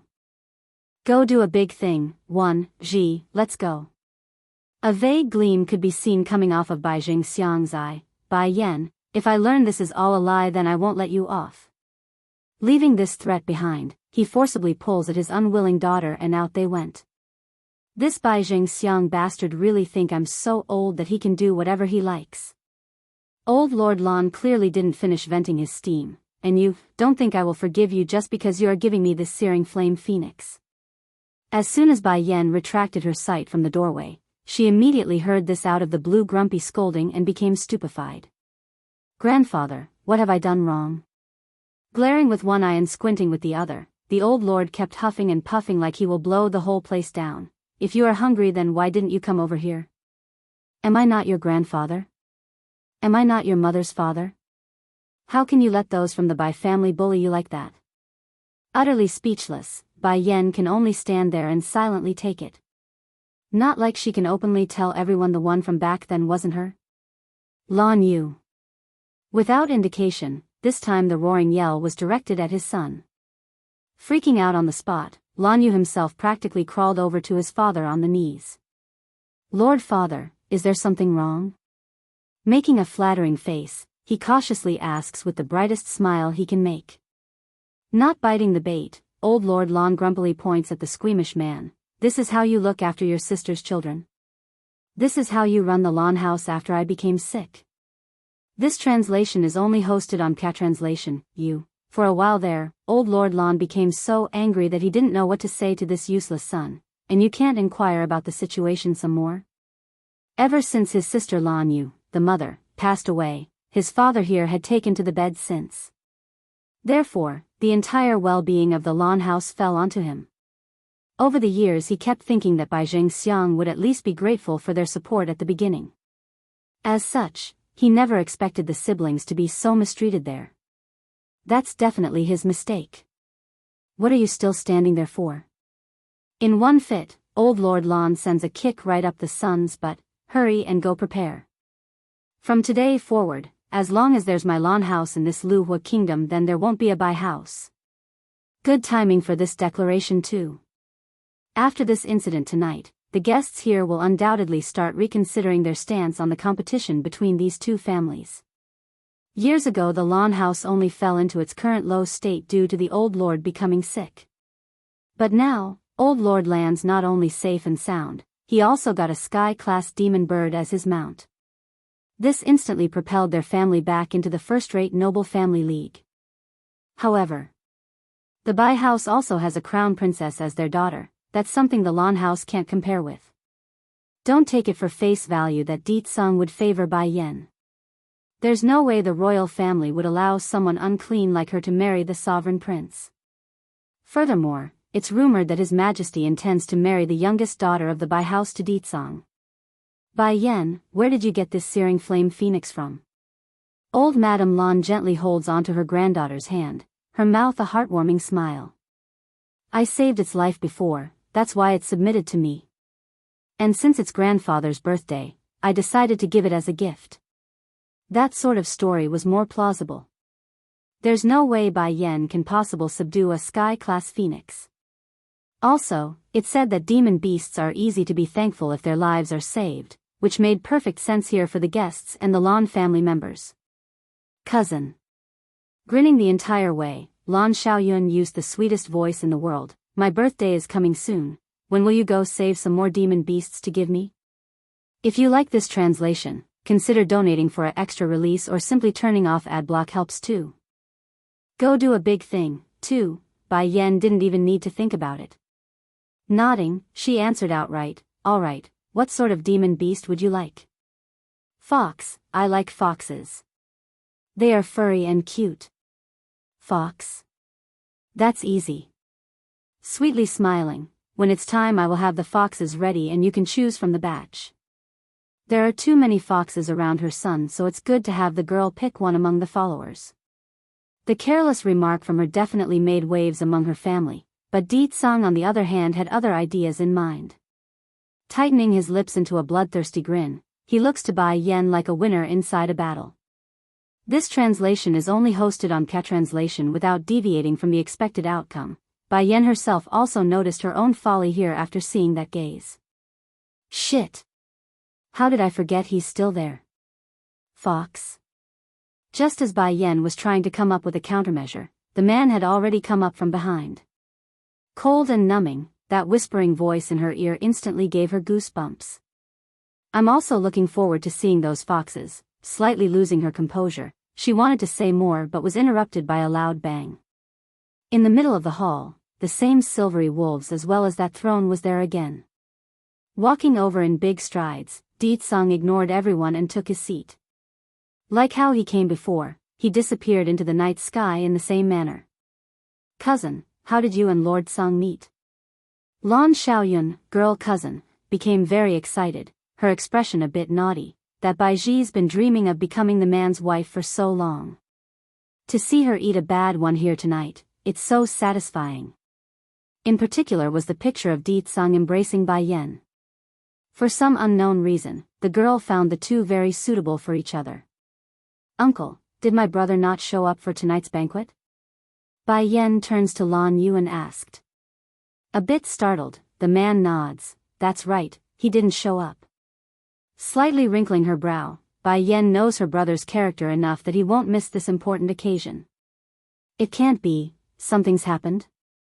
Uncle, can you send someone to inquire about his condition? I still have something to do. Okay, he nods. But what do you need to do? An evil smile came as a result of that question. Turning to her younger cousin Lan Xiaoyun, Bai Yan asks, do you want to come do something big with me? Exalted by the question, the girl squeals with excitement, yes. I want to come along. Let's go cousin, I want to. Let's go then. Pulling the girl's hand, Bai Yan moved swiftly across the streets. During this hour it's already considered quite late for the night. Nevertheless, there remains a certain figure out and about. This was none other than Baiji that's currently kicking the pebbles on the floor. Whenever she thought of the scene with Di Tsang and Bai Yan tonight, her heart would be panged with jealousy. It's almost like thousands of ants were biting in her heart. Then at this moment, she suddenly saw another figure standing under the moonlight up ahead. Bai Yan. Taking advantage of the glow of the moon, she now got a better look at that hateful face. Gnashing her teeth, why are you here? What you should care about isn't why I am here, it's whether or not you can safely return to your home. Slow and steady in her advancement, Bai Yan's smiling face became intimidating and dangerous. Bai Yan, what are you trying to do? Stepping backward, she gulped. For some unknown reason, a sense of dread and fear gripped Baiji's heart right now. If you like this translation, consider donating for an extra release or simply turning off ad block helps too. Flower Brothels Hua Luo, cousin, Lan Xiaoyun nervously tugs at Bai Yan's sleeve. Who is this woman? Is she here to seek you? She didn't answer the question, only smiling at the newcomer. Hua Luo, you seem to be late. Ho ho ho, giggling at the remark, the woman jumps off the eagle in one smooth swing. I met a little trouble on the road, that's why I'm late. But mistress, who is this girl here, your sister? She's not bad, why not let her come to my flower brothel for work? How about it? Those winking eyes could literally discharge electricity from how foxy they were. Even for Lan Xiaoyun, who's a girl, her skin was going all goosebump on her. Cousin, grouchily sending a stare over to the provocative woman, she asks, who is she, and what is? This translation is only hosted on Catranslation. Lan Xiaoyun wanted to say flower brother in the end, but her hands reflexively cupped her own mouth to keep it in. That flower brothel? Hua Luo, Xiaoyun is still a child, you mustn't scare her. Bai Yan didn't get angry at the little tease. She knew long ago this subordinate of hers would be like this. Besides, she's not the type to suppress her people's true nature, that's not her style. Mistress, I'm only playing with her a little. Giggling again, she sends a charming smile at that little face hiding behind Bai Yan. No matter how courageous I am, I would never dare do something as to send your cousin there to receive clients. Flower brother, on the surface it's a place where men could to play with women if they have the money, but in reality, it's an intelligence agency. Even now, no other forces out there know exactly how much information this power has in its vault. This fact was no secret among the powerful forces out there in these lands. Rather, it's the ordinary folks who have clue about this organization and continues to take it as nothing more than a brothel. Therefore, as the young miss of the Lan house, she's not new to this name. Cousin, she is someone from the flower brothel? Really, that flower brothel? Lan Xiaoyun pulls at Bai Yan's sleeve, her lips trembling as she asked, why would she be calling you mistress? There's no mistake, she's the keeper of the flower brothel, Hua Luo. Bai Yan didn't deny it. Due to the extreme shock of the news, Lan Xiaoyun nearly fainted on the spot.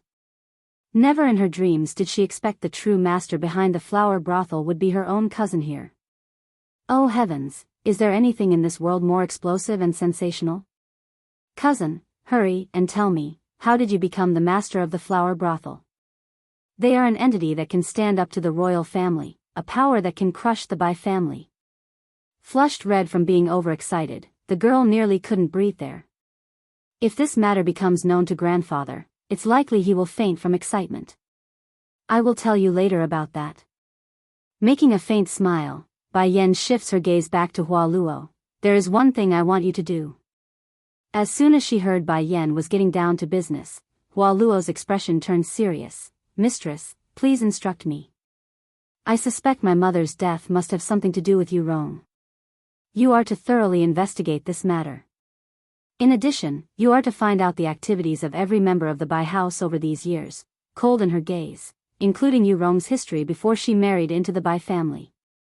Raising her head in surprise, Hua Luo looks to the woman she calls mistress and found a chill running down her back. The Bai family has done too many evil things over the years. Even if I destroy them now, it won't be enough to make up for their sins. I must ruin their reputation so they can never stand up again. If you like this translation, consider donating for an extra release or simply turning off adblock helps too. Xiachen searches for uncle. Inside the ancestral hall of the Bai house, Bai Xiao was currently leaning against the wall behind him as a burning flame courses through his body. Little Rice, I think this is where uncle is being kept. Let's go inside and see. From outside the door, a young tender voice drifts inside this quiet building. Bai Xiao wanted to call out, but by the time he opened his mouth, nothing came out due to how parched his throat was. Creak, the door to the ancestral hall slides open, catching the attention of the barely conscious occupant inside. From his narrow eyelids, the young lad can see his precious nephew standing there looking at him. Uncle. Upon seeing the young man lying there on the ground, the little boy rushes inside with his white kitty. Plopping to the floor, the first thing Bai Zaken attempts to do was to touch his uncle's forehead, only to be shocked by the heat. Oh no, you have a fever.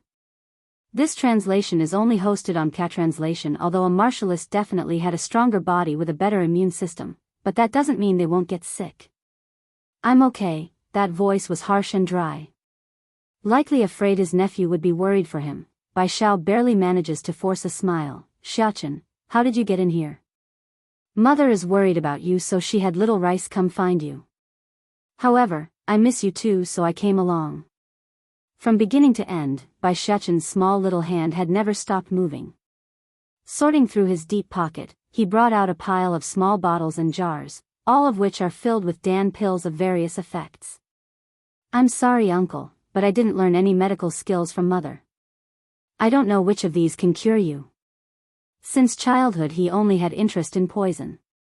As for the methods of saving others, he honestly didn't have a clue. Maybe, a glow fills the boy's eye as he raises his head. Maybe you can try them all? This is, looking down at the indicated containers, doubt could be seen in Bai Zhao's gaze. Still as innocent and bright as ever, these are mine and Little Rice's snack collection. Mother prepared them for us. Snacks? Looking at that small delicate face, a current of warmth filled Bai Zhao's heart. There's no need, you two keep it for yourself, okay? In that instant, disappointment promptly replaced that smile. I thought Uncle would definitely like my snacks because my 3 grandchiefs would always fight over them. Twitching in the mouth, Bai Zhao thought he was hallucinating there for a moment. Fight for some snacks? How old are they to do something so childish? Dummy little master, Little Rice makes a disdainful look. Do you think humans are all like us, able to eat Dan pills like snacks? If you have him take all of these, then watch him explode. Blinking his innocent eye, the boy clearly didn't get it. I am mother's son and uncle is mother's brother, why can't he eat them like us? Rolling his tiger eyes at the ridiculous question, Little Rice went ahead to ignore the child and began rummaging through the bottles with his claw. A short moments later, he found a certain bottle and hands it to Bai Zhao. If you take one, then your cold will be better. In honest truth, Bai Zhao was a little frightened because this was the first time he's ever heard of someone using Dan pills to treat a cold. But looking at that anticipating eye of his nephew, he can't bear to disappoint the child. Uncorking the container, he carefully pours the content out. If you like this translation, consider donating for an extra release or simply turning off ad block helps too. Revenge for Mother, 3, Ah. Catching onto Yurong's hair, the fox's claw went deep, so deep that it even ripped out a portion of her scalpel skin. This instantly causes the woman to scream with pain. You little beast, how dare you hurt me? In her fit of rage, the panicking woman makes an attempt to swipe at her attacker to knock it off. Not missing the danger coming its way, the fox immediately swung to the side and escaped the hand, all the while not forgetting to make a mocking face at its victim. This of course causes Yurong to go green with rage. Someone come catch this stinking fox. Wiping the seeping blood from her scalp, she yelled in frustration. It didn't take long, merely seconds for a group of guards to rush inside. Swish. Knowing it's time to bolt, the fox makes an outstanding somersault into the air and attempts to make one final landing on Yurong's face. Thankfully for the woman herself, her reflexes are relatively fast.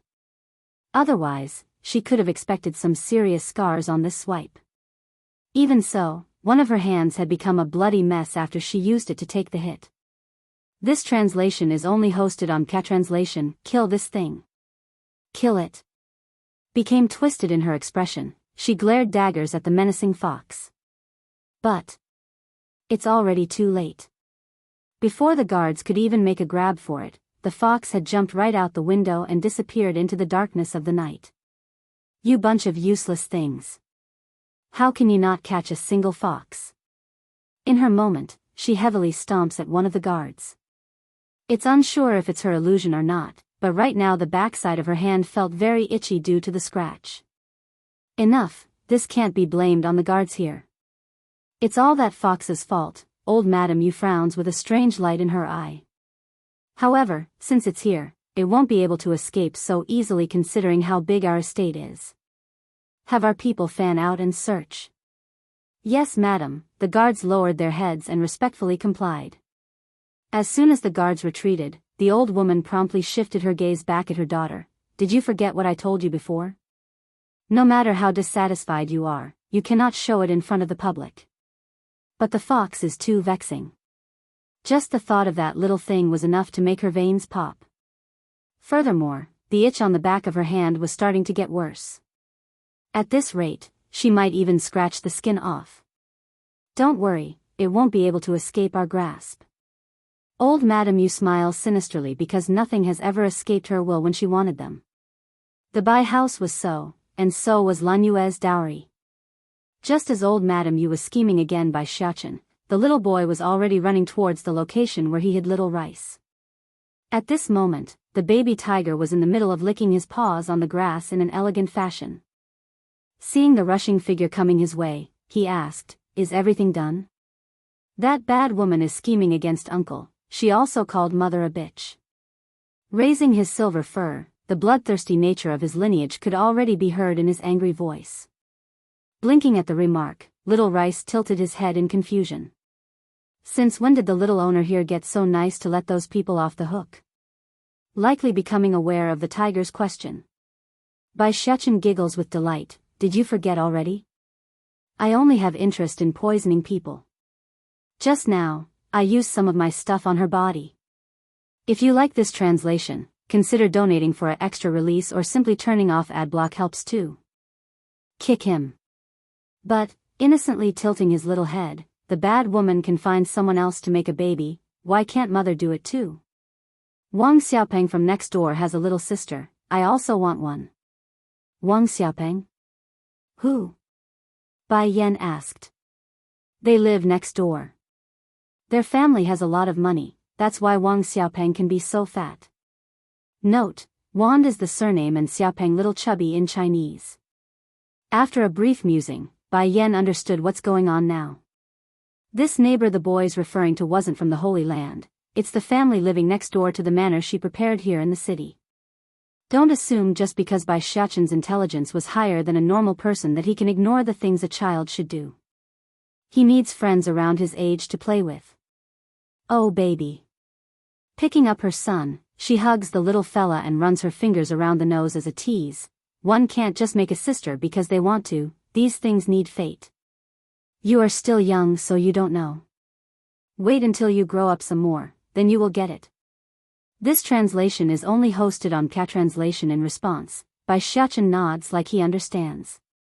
He may be envious of his newfound friend Wang Xiaopeng for having a lovely little sister, but in comparison, he rather listened to his mother's word over having a sister. Then can we go find Father? If Father wants to take me away, can you also come with us? If they find Father, then a sister will just be a matter of time. But what if your father only wants you and not your mother? The arrival of little Bai Xiachen wasn't of love, it's the result of an accident when she needed a man to cure her poison. Stunned by the question, Bai Xiachen realized he never once thought of this issue.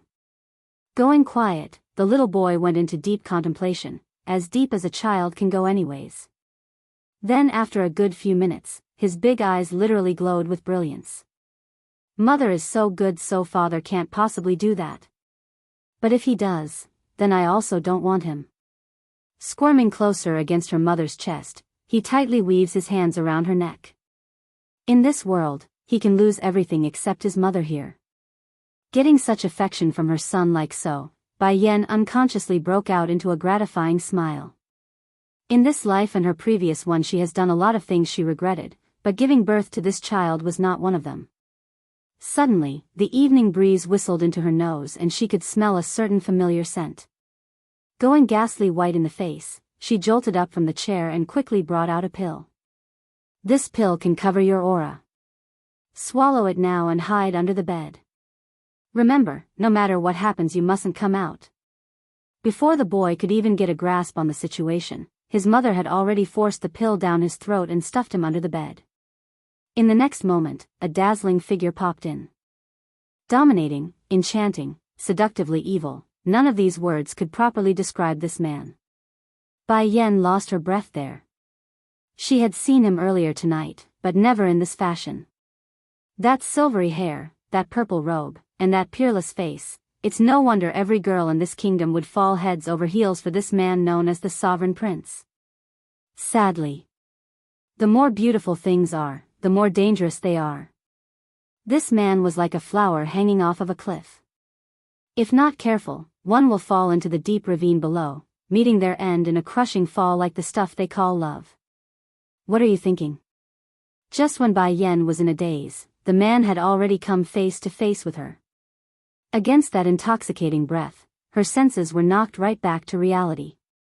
Then when she realized how close they were again, Bai Yan didn't hesitate in the least and aimed her feet straight for that rude figure. If you like this translation, consider donating for an extra release or simply turning off ad block helps too. Baby doesn't like the father. Song's gaze remains unmoved from those lips. His deep voice sounded like he's suppressing some sort of emotion. You're hurt, why didn't you say anything?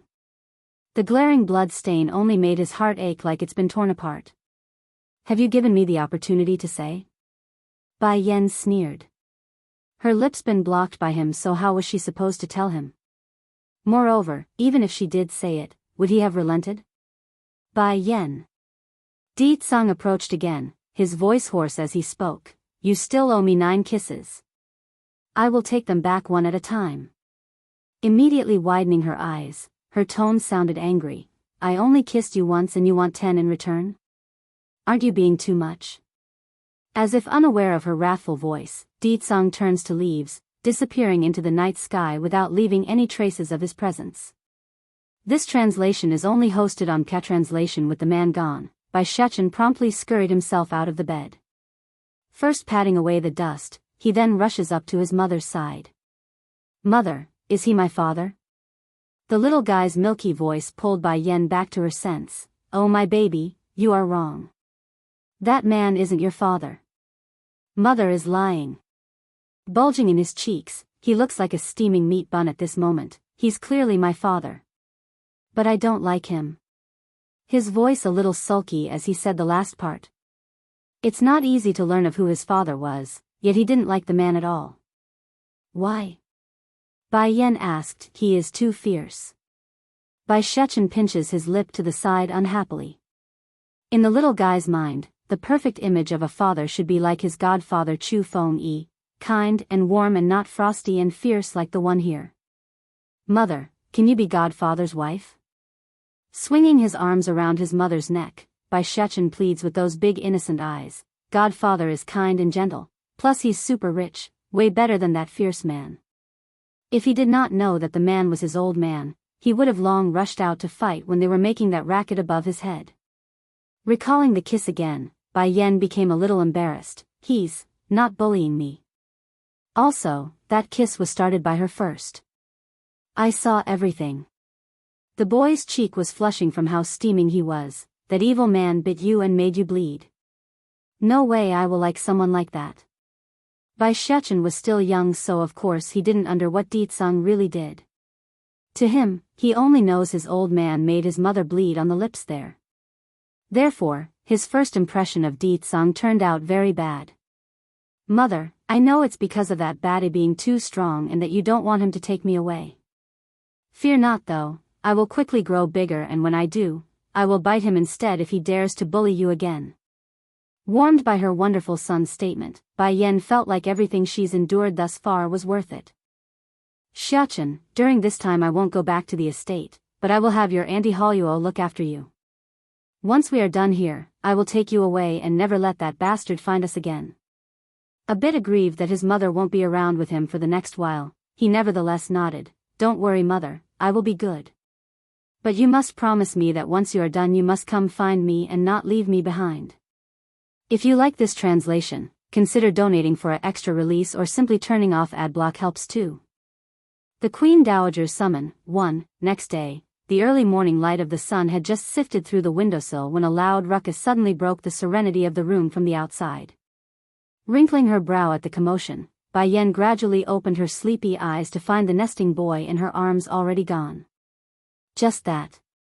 The temperature still lingering on the bed sheet proves he was still here not long ago. Cousin. Boom.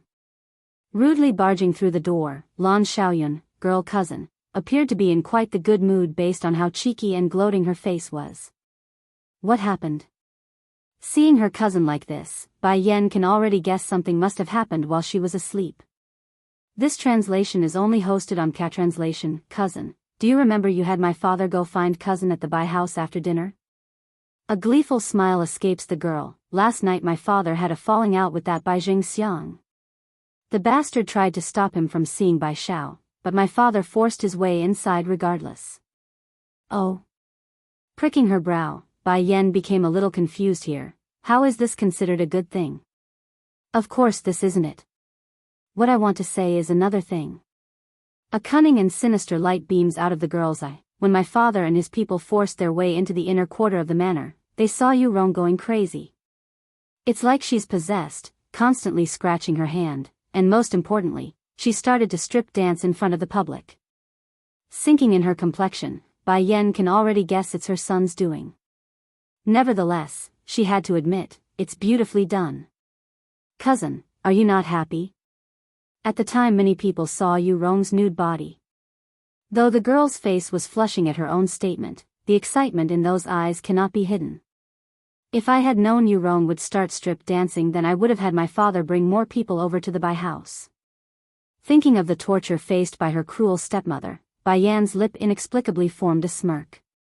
The pain she inflicted on me years ago will be repaid one step at a time, and it will be I who will do it. Tilting her head, Lan Xiaoyun blinks and blinks with confusion. Why does her cousin here look like she knows who's responsible? Fox. All of a sudden, the young girl recalled a certain detail her father mentioned to her this morning. It said that the Bai house was in the middle of searching for a fox last night, which coincided with the fox they encountered on the road yesterday. Instantly, her eyes sparkled with realization. Cousin, can it be you? Stretching her arms like someone that's just awoke, Bai Yan interrupts the girl's questioning. I'm going to wash up, so why don't you go outside for now? No.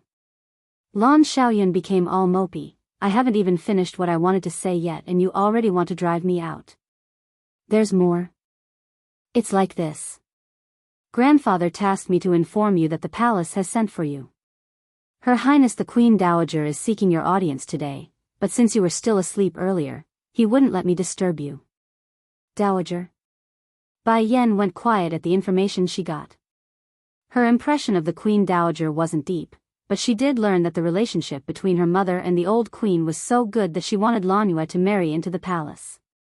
However, due to her mother rejecting the idea, the outcome was the Queen Dowager taking Lanua as her goddaughter instead.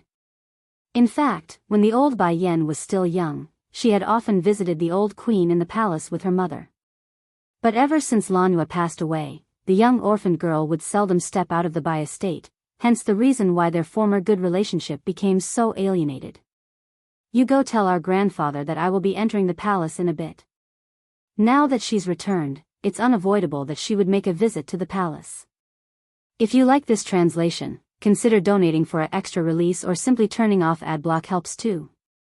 The Crown Princess? Not interested, you, Ning dies, Queen, expression promptly changed for the worse. Bai Yan, don't even try to frame me here. Oh, if it's not your Highness remarrying, then who else can it be inside the Phoenix Wing? It can't be Bai Roa here now, is it? Then I must say give my congratulations here. Swinging herself up from the seat, Bai Yan's charming smile was so perfect that if one unsuspecting individual were to come across this, they would definitely believe it's true. Distorting in her expression, Ning Dai swears she would rush up this instant and beat this girl to death if not for the Lan House's power. This translation is only hosted on K-Translation. Roa, you tell her instead. She can't bear to keep going, otherwise she might really go mad here. Yes, mother, Bai Roa didn't show any signs of being affected by the remarks. Sister, the happy occasion is to do with you. I've convinced my mother the queen here to let you be my husband's concubine. Hurry and go back to the Lan house and prepare. They will be coming to pick you up today. Bai Yan literally fell into a laughing fit at this. From inside the pavilion, she advances in on Bai Roa. Back then your Bai family wanted to sell me off to an old man as a concubine. Now, you are trying it again today. In your people's eye, do you think I'm only capable of being another's concubine? Slightly distorting in her face, not even Bai Roa can keep up with her act when being pointed out in the open. I don't know what you are saying, my sister. When have we ever tried to sell you to an old man? Even if you don't like me, you can't frame me like this. I know, sister, you hold a lot of opinion on me, so to soothe this, I'm willing to offer you the position of crown princess if you wish. Roa. Ning Dai yells out in protest, have her become the crown princess? Based on what? Your stomach is good and gave the royal family a son that can cause the animals of this world to prostrate in worship, while this unclean woman here only knows how to pair up with some wild man. Animal, prostrate in worship? A strange light came out of Bai Yan's gaze after hearing this. She had long known Bai Ruo had lied about this and used the incident to give her son a halo, but to hear it in person, she simply can't resist chuckling at the shamelessness. If you like the title of Crown Princess, then go ahead and keep it for yourself. Slowly coming up to the woman, Bai Yan puts on the aura of a superior being. Bai Yan, am not interested. She did not deliberately press down her voice, thus allowing the queen over there to hear every word of it. It's truly a strange occurrence here. When Ning Dai heard the girl was coveting her son earlier, her first feeling was disgust. But hearing it in person that Bai Yan wasn't interested, her immediately reaction became anger instead. Bai Yan, how dare you? My son is so excellent that it's not even an insult to make you his bedding maid. Now you dare to resist my order? Resist royal authority? Someone come, take her away. Wait. Bai Ruo suddenly breaks in. Hurrying to run over, she was ready to pull at Bai Yan's hand when the most unexpected happened. Beaming a cold light in her iris, Bai Yan didn't give any signal and directly jerked her feet upwards to land a tremendous kick at Bai Ruo's chest. Like a doll, she shot out like a cannonball across the air. Literally, every person present was left utterly shocked here. Even the queen herself was left stunned. Bai Ruo was a recognized genius, otherwise Ning Dai never would have allowed the girl to marry her son. But now, one kick and she's sent flying? If you like this translation, consider donating for an extra release or simply turning off adblock helps too. The queen makes a fool of herself, too, going stiff in the body. It appears Ning Dai had become overwhelmed by that frightening aura. Gritting her teeth, we're leaving Ruo, let's go. Stunned by the order, Bai Ruo could only look at the departing queen's back in shock and disbelief. As the queen of the harem, she would cower in front of Ditsang? Can this man really be that powerful? 1. The man's voice was oppressive and cold, forcing Bai Ruo to turn ashen with fear. Not wishing to face the ire of this man alone, she hurries to chase after the queen from the back. This translation is only hosted on K-Translation. Taking this all in, Bai Yan's eye reveals a sinister light as she smiles at the departing figures. But then, a deep, low growl came into her ear. Next moment, she found herself being pressed against the wall. The eyesores are gone now. Bai Yan, don't you think it's time you give me some explanation about your pre-marriage pregnancy? This man, talk about changing face faster than flipping a page. Shirking, Bai Yan faces that handsome face head-on. Why do you ask when you already know? Bai Yan, hooked up with another man while being unmarried. Then I got pregnant and eloped. What else is there to say? Bai Yan. Ditsang's eyes looked irritated. Are you going to confess only after I shove the evidence in front of you? In the end, he couldn't resist falling back into his same old demeanor. At the beginning, Ditsang only wanted to prove this woman to be the very same person who raped him back then so he can make some payback. But now, after listening to Bai Yan's own word that she hooked up with another man, there's suddenly a burning urge for Ditsang to take her right here and now on the spot. Ditsang. Tilting her head, she smiles knowingly. Why are you constantly hanging around me? Can it be, you fell in love with me? Love? Pulling back his emotions, Ditsang honestly didn't expect a question like that. For hundreds of years, he's never had any feelings for the opposite sex, let alone talk about love. Love? What a joke. When have I ever fallen for a woman? Bai Yan, you better hope I don't find out back then it's you. Otherwise. Threatening in his voice, he first swept his gaze at that chest, then at the bottom half. It's too obvious in what Ditsang means by that. Now Bai Yan was already regretting in what she said. If she knew today would turn out like this, then years ago she would rather self-incinerate than to be stuck in this unending relationship with this horrible man. You are a man, Ditsang. Is it so bad that you must pursue the matter to this end? Making a hair-raising smile, the man comes clean. I originally only wanted to give some payback, but now it seems that aside from raping me, the woman also kidnapped my child. That's a scenario even worse than before. Shuddering at the remark, Bai Yan wanted to flee this instant and go back to the Holy Land. Thankfully she can tell Ditsang still hasn't confirmed the existence of her son just yet. Otherwise, they wouldn't be here talking like this here. I never met you before. Bai Yan didn't want to meet that dangerous gaze, and, my child isn't yours. Besides, that child is lost long ago. When these words came out, she definitely felt that big hand shuddering at her statement. It's unsure why, but she involuntarily shifted her face to the side to hide her guilt. You think I will believe you? The man forces her chin up, rousing her eyes to meet his. You are too scheming, I won't be blinded by your lies. If you like this translation, consider donating for an extra release or simply turning off ad block helps too. Deet Song's might, 1, and you, will always only be worthy of being a consort. A being that can only stand in the dust while looking up at me. Back over at the Bai house. Bai Ji was currently sobbing away in the arms of her father, soaking the man's clothes in the process. Since you are fine now, then get some rest. As for your grudge, I will get it for you, my daughter. Thinking about what's happened with his family recently, Bai Jingxiang heavily rubs his temple to soothe that ache. First of all was his wife Yu Rong inexplicably going crazy, causing him to lose all his face in front of the public. Then it's his youngest daughter being beaten up and tossed in front of the gate. With all that happening, how can he not be bothered? Family chief.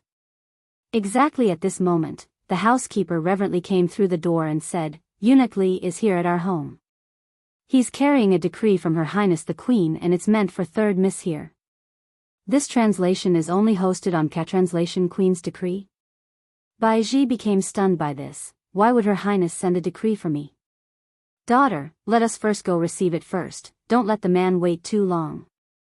Bai Jingxiang's tight brown finally loosened. Someone come, help my daughter get dressed. Yes, chief. Hearing the call, the two waiting maids outside the doorway entered the room, and through their efforts, Bai Ji now dons a yellow dress of exceptional quality. Due to the unknown of what awaited her, Bai Ji was rather nervous when heading out. Inside the main hall, Eunuch Li was quite enjoying himself by sipping away at the tea prepared for him. Nevertheless, the man didn't need to wait long because Bai Jingxiang and her daughter soon came rushing out from the back as expected. The young maiden was very beautiful right now, a natural beauty even without the use of makeup. What pleasure do we have for Eunuch Li to make a personal visit? This Eunuch Li was the most favored man under the queen, so it's imperative that Bai Jingxiang show his respect. I am here under her queenship's order to pass on her decree to give Miss Ji over there. From that pruned face, a wrinkled smile comes out as he stood up to meet the two. Now come on, kneel so I can hand you this wonderful news. Blinking in surprise, Bai Ji rushes to the floor following her father's lead. Ji of the Bai house is fair and virtuous with outstanding talent, therefore, such a rare woman deserves a man of equal talent. By order of her queenship, Bai Ji is to marry Lord Song as the main wife in the coming predetermined date. This was indeed a huge surprise. Blinking in absolute astonishment, Bai Ji didn't even know how to take it all in. Right now, the only thing her ears can pick up were the word marriage. Miss Ji, congratulations to you. Her queenship has already ordered the heavenly inspector to find a good day for you. At that time, you will officially be Lord Song's official wife. The smile on that old prune became even deeper. Don't assume just because he's the most favored eunuch under the queen that he can do whatever he likes. There's no way he would offend the Bai house in its current state. One was already the crown princess, while the other will soon be Lord Song's main wife. Who in this kingdom can still fend off that sort of connection? Daughter, what are you waiting for? Hurry and go forward to receive the decree from Eunuch Li's hand. Seeing Bai Ji still stuck in a daze like that, he sternly called out to snap the girl back to reality. Recomposing herself, the girl first stared at the royal scroll in the man's hand, then up at that wrinkly face. Next moment, an unbelievable amount of joy flowed out of those eyes. Father, Lord Song is willing to marry me, he's willing to marry me. Standing up in excitement, she firmly holds onto that royal decree like it's her dear life.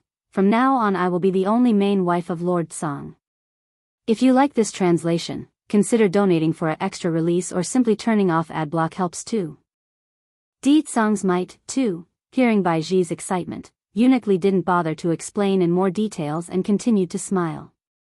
This time, He not only needed to pass on the decree to the Bai house, he also needs to make another visit to the Lan house and the Tsang manor.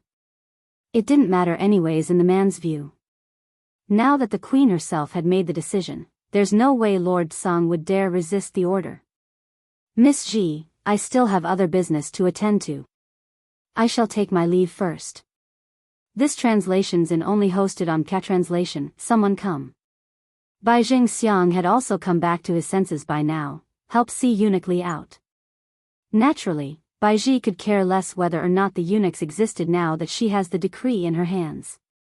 Making a shy face, "Father, I'm going to tell the world of this, that I'm going to be Lord Tsang's wife. This way those women out there can forget about having the idea of eyeing my fiancé. Especially Bai Yen, that bitch. So what if you can get my fiancé's attention? In the end you are nothing but an unclean woman. Lord Tsang will never take you as his wife." "Very well, go then." Sweeping away the gloominess from before, Bai Jingxiang reveals a proud smile on that handsome face. "Also, go take a trip to the Lan house and have them attend your wedding ceremony. I want those people to know that my daughter will always be the best." As for Bai Yen, nothing but an unfilial daughter that's been expelled from her family. "Yes, father, I will do that." Sticking out her tender tongue in happiness, she hastily runs out of the estate with the decree still in hand. In truth, even if her father doesn't tell her to, Bai Ji would definitely make another visit to the Lan house to gloat. Tsang Manor, majestic and mighty in its appearance. Even the two golden lion statues at the gate seems to come alive at a glance. This left eunuch Li quite scared by the imposing image before him. "You go make a visit to the Lan house." Turning to the little eunuch following behind himself, eunuch Li orders the boy, directly past the queen's decree and order Bai Yen to become Lord Tsang's concubine. He has already finished the task of pleasing the main wife, so of course he wouldn't need to bother with a measly consort. Making a slight bow, the young eunuch accepts the order and went ahead to carry out his order. Alone again, eunuch Li was ready to step inside the estate when the two standing guards stopped him at the entrance. "Halt! His lordship has ordered, no one is allowed inside without his explicit order." Gently knitting his brow over the fact that he's been left standing outside, "I am here to pass on the Queen's decree. Please have Lord Tsang come out to accept it." Queen's decree? The two guards exchanged a look with each other, their foreheads beginning to seep sweat. The lordship's order is absolute. No matter who comes, there will be no exception. Eunuch Li's forehead became tighter and tighter. Hastening to step forward another step, his sharp voice cries out again, "By the Queen's decree, please have Lord Tsang come out to receive his order." Echoing in the air, that voice wouldn't scatter even after a long time. Seeing there's no response from the inside, he wanted to try again when an overbearing and tyrannical voice cuts him off. Scram. Scram? Those old eyes widened in disbelief. This Lord Tsang is really acting like that? I'm here on behalf of her queenship and he actually dares to have me scram? Drenched with sweat, the guards knew their lord was starting to get angry. Rushing forward, the two was ready to force the old eunuch away when the man cries out again, "Lord Tsang, I am here to bring a wonderful news to you. The queen has arranged for one of the daughters of the Bai house to marry you. Bai Yen is my woman." 2. Upon hearing the woman's defense, the ministers were all starting to discuss it down below. It's as she says, they had all heard or seen Bai Yen being all intimate with Lord Tsang at the banquet that night. But the girl's reputation was already so notorious, so how can she possibly be a match for the royal family? Lord Tsang, this. Nan Gongyuan became tied in finding a proper response. Ignoring all the rest, Di Tsang raises his chin and looks down in a condescending manner at the woman. That Bai Ji is nothing more than a daughter of a woman who lusted after an orphan girl's dowry inheritance. How can she be called gracious and virtuous? The man's voice was gloomy and cold, forcing Ning Dai to shudder in response. This translation is only hosted on Translation. If anyone were to know the truth behind that, then Ning Dai would definitely be the first on the list. Over the years, Bai Ruo had on many occasions offered her a variety of jewelries and gifts, many of which are part of that batch of dowry, thus making her a partial accomplice in the whole theft. But then what does that have to do with Bai Ji anyways? This was the one part that perplexed Ning Dai. There must be some misunderstanding here. Baiji's character is trustworthy, so Lord Song can be assured that there wouldn't be another better maiden in the entire kingdom, aside from Bai Ruo, that is. At this point Ning Dai only knew that she needs to push Baiji into the limelight of being the perfect girl for the man, causing her to lose track of the ever-darkening face of the king there. Aside from Bai Ruo, Baiji is the best? Then what about the princesses of the royal family? So she is saying those two are superior to the female body of the royal family? Are all the women in this world dead? I'm quite surprised you can even say those two are the best when their misdeeds are so lengthy. Making a snickering sneer, in my eyes, even a female dog is far superior than those two. Ning Dai's face promptly went green because she never expected the man to be so presumptuous in front of the entire court. Mercilessly biting down to keep going, Lord Song, don't you think you are being a bit too much by picking on two weak women? What's so bad about Baiji? No matter how I look at it, she's still superior to Bai Yan. Now this time Di Tsang couldn't even keep up his angered face. Laughing, he slowly walked up to the kneeling woman with an overwhelming amount of pressure. Firstly, you are in no position to decide my marriage. As the king of the entire demon realm, why would he care to be bound by the rules of the human world? Secondly, Baiji is no different from a dog bitch that's in heat. If you lot dare continue your stupidity, I wouldn't mind finding a male dog to start mating with her. Now Ning Dai was truly frightened by Di Tsang's remark. She never expected a man could utter such foul and filthy language like that. Thirdly, stopping in his step, Di Tsang suddenly squats down in front of the woman and openly grinned. The man that you all keep talking about is me. Bai Yan is my woman. Boom.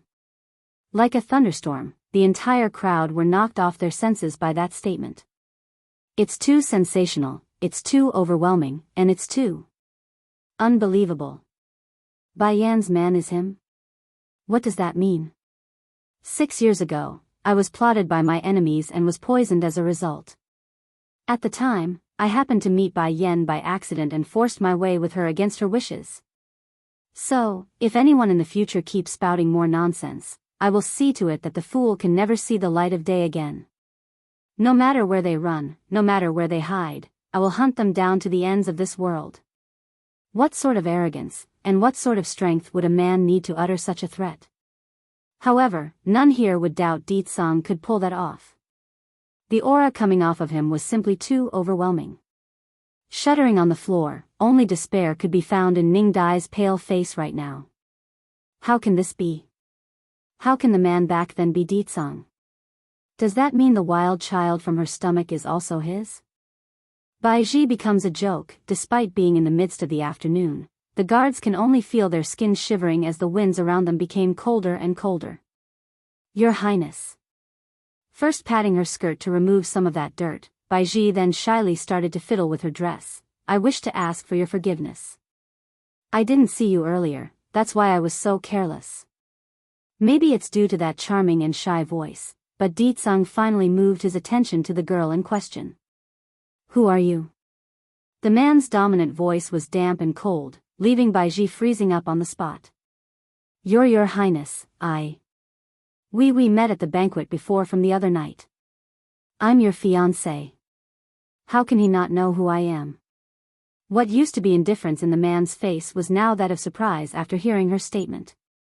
This translation is only hosted on Translation. Little Yen Yen, did you put on a disguise? Di Tsang's lip curved into a smirk. Unfortunately, I still prefer your original look better. With this new face, I fear I might become impotent due to fright. The guards that came with him nearly couldn't keep their composure up and literally had to choke on their own urge to laugh. If they didn't know Di Tsang's personality so well, they will no doubt be fooled into believing that superb acting skill portrayed by their lord today.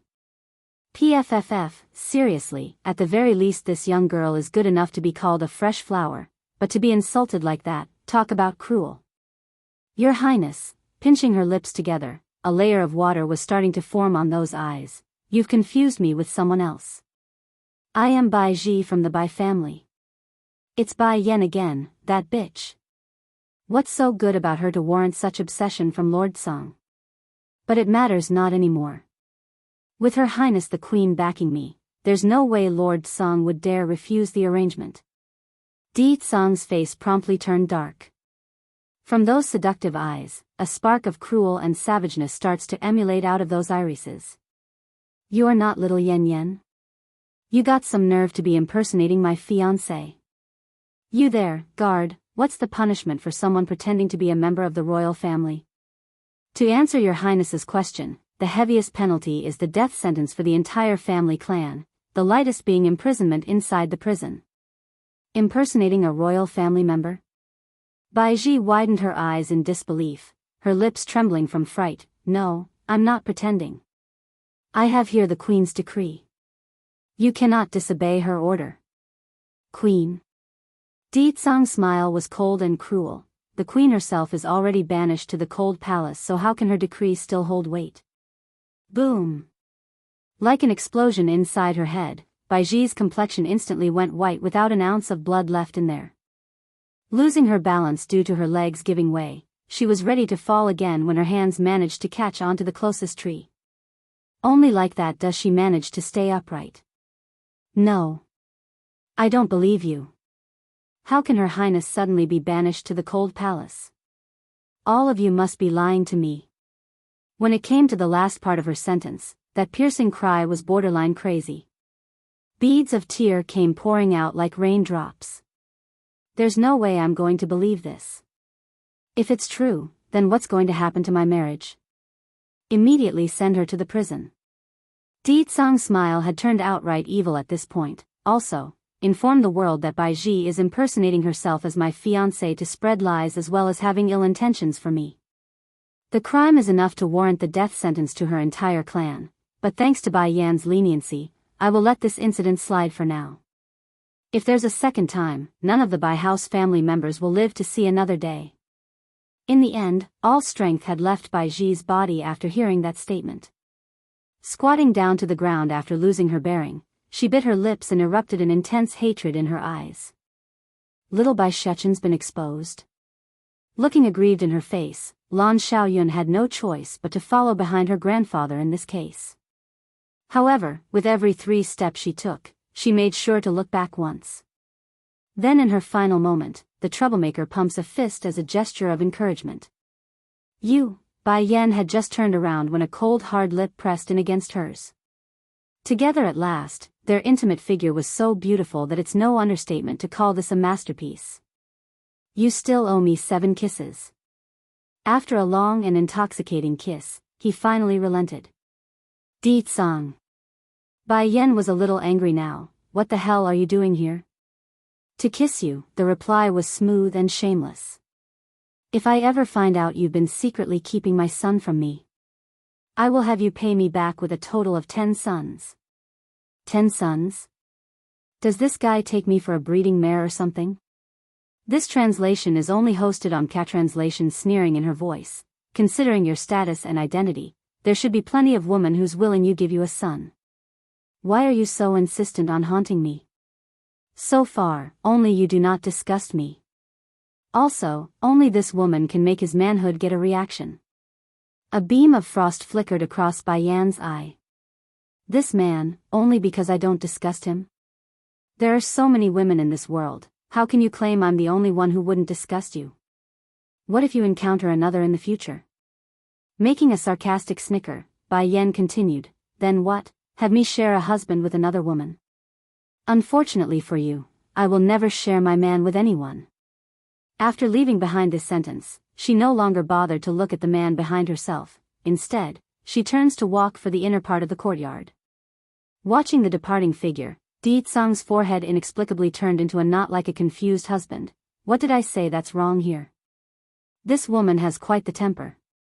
Seriously, when did I say she will share a husband? While still standing on the side, the guards that came with him only had their heads lowered, too afraid to speak. However, they definitely had a lot to say right now. Oh Lord, that's not how you pursue a woman. How can you say you like her just because she doesn't disgust you? There's no woman in this world who would agree to that. That's pretty much what the guards were screaming in their heads.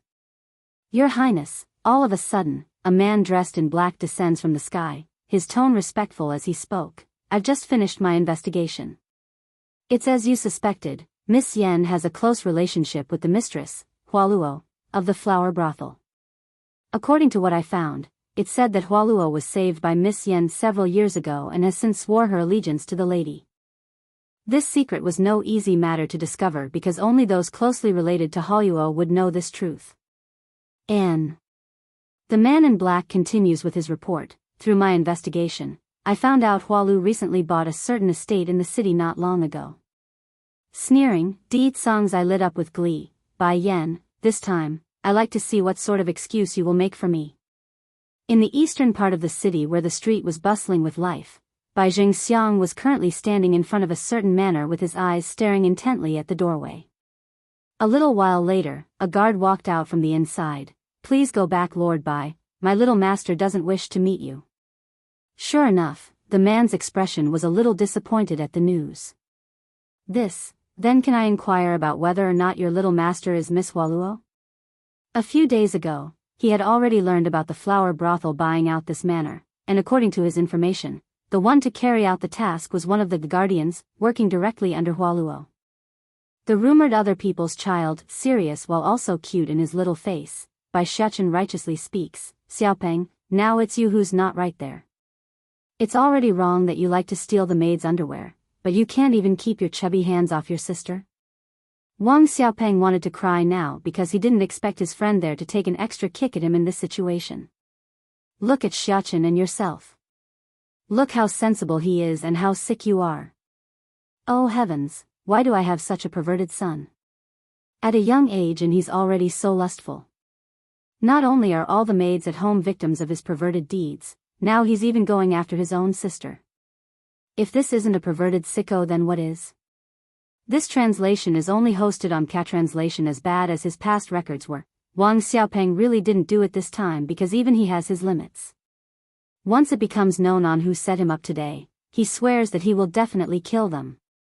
Uncle Wang, Bai Shechen politely made his greeting. I got something I like to discuss with Xiaopeng. Is it all right with you that we stop this for now? Once I'm done, you can beat him again then. At the sight of the good little boy, in his eyes anyway, Wang Deqiu's father, angry face promptly turned to that of kindness and joy.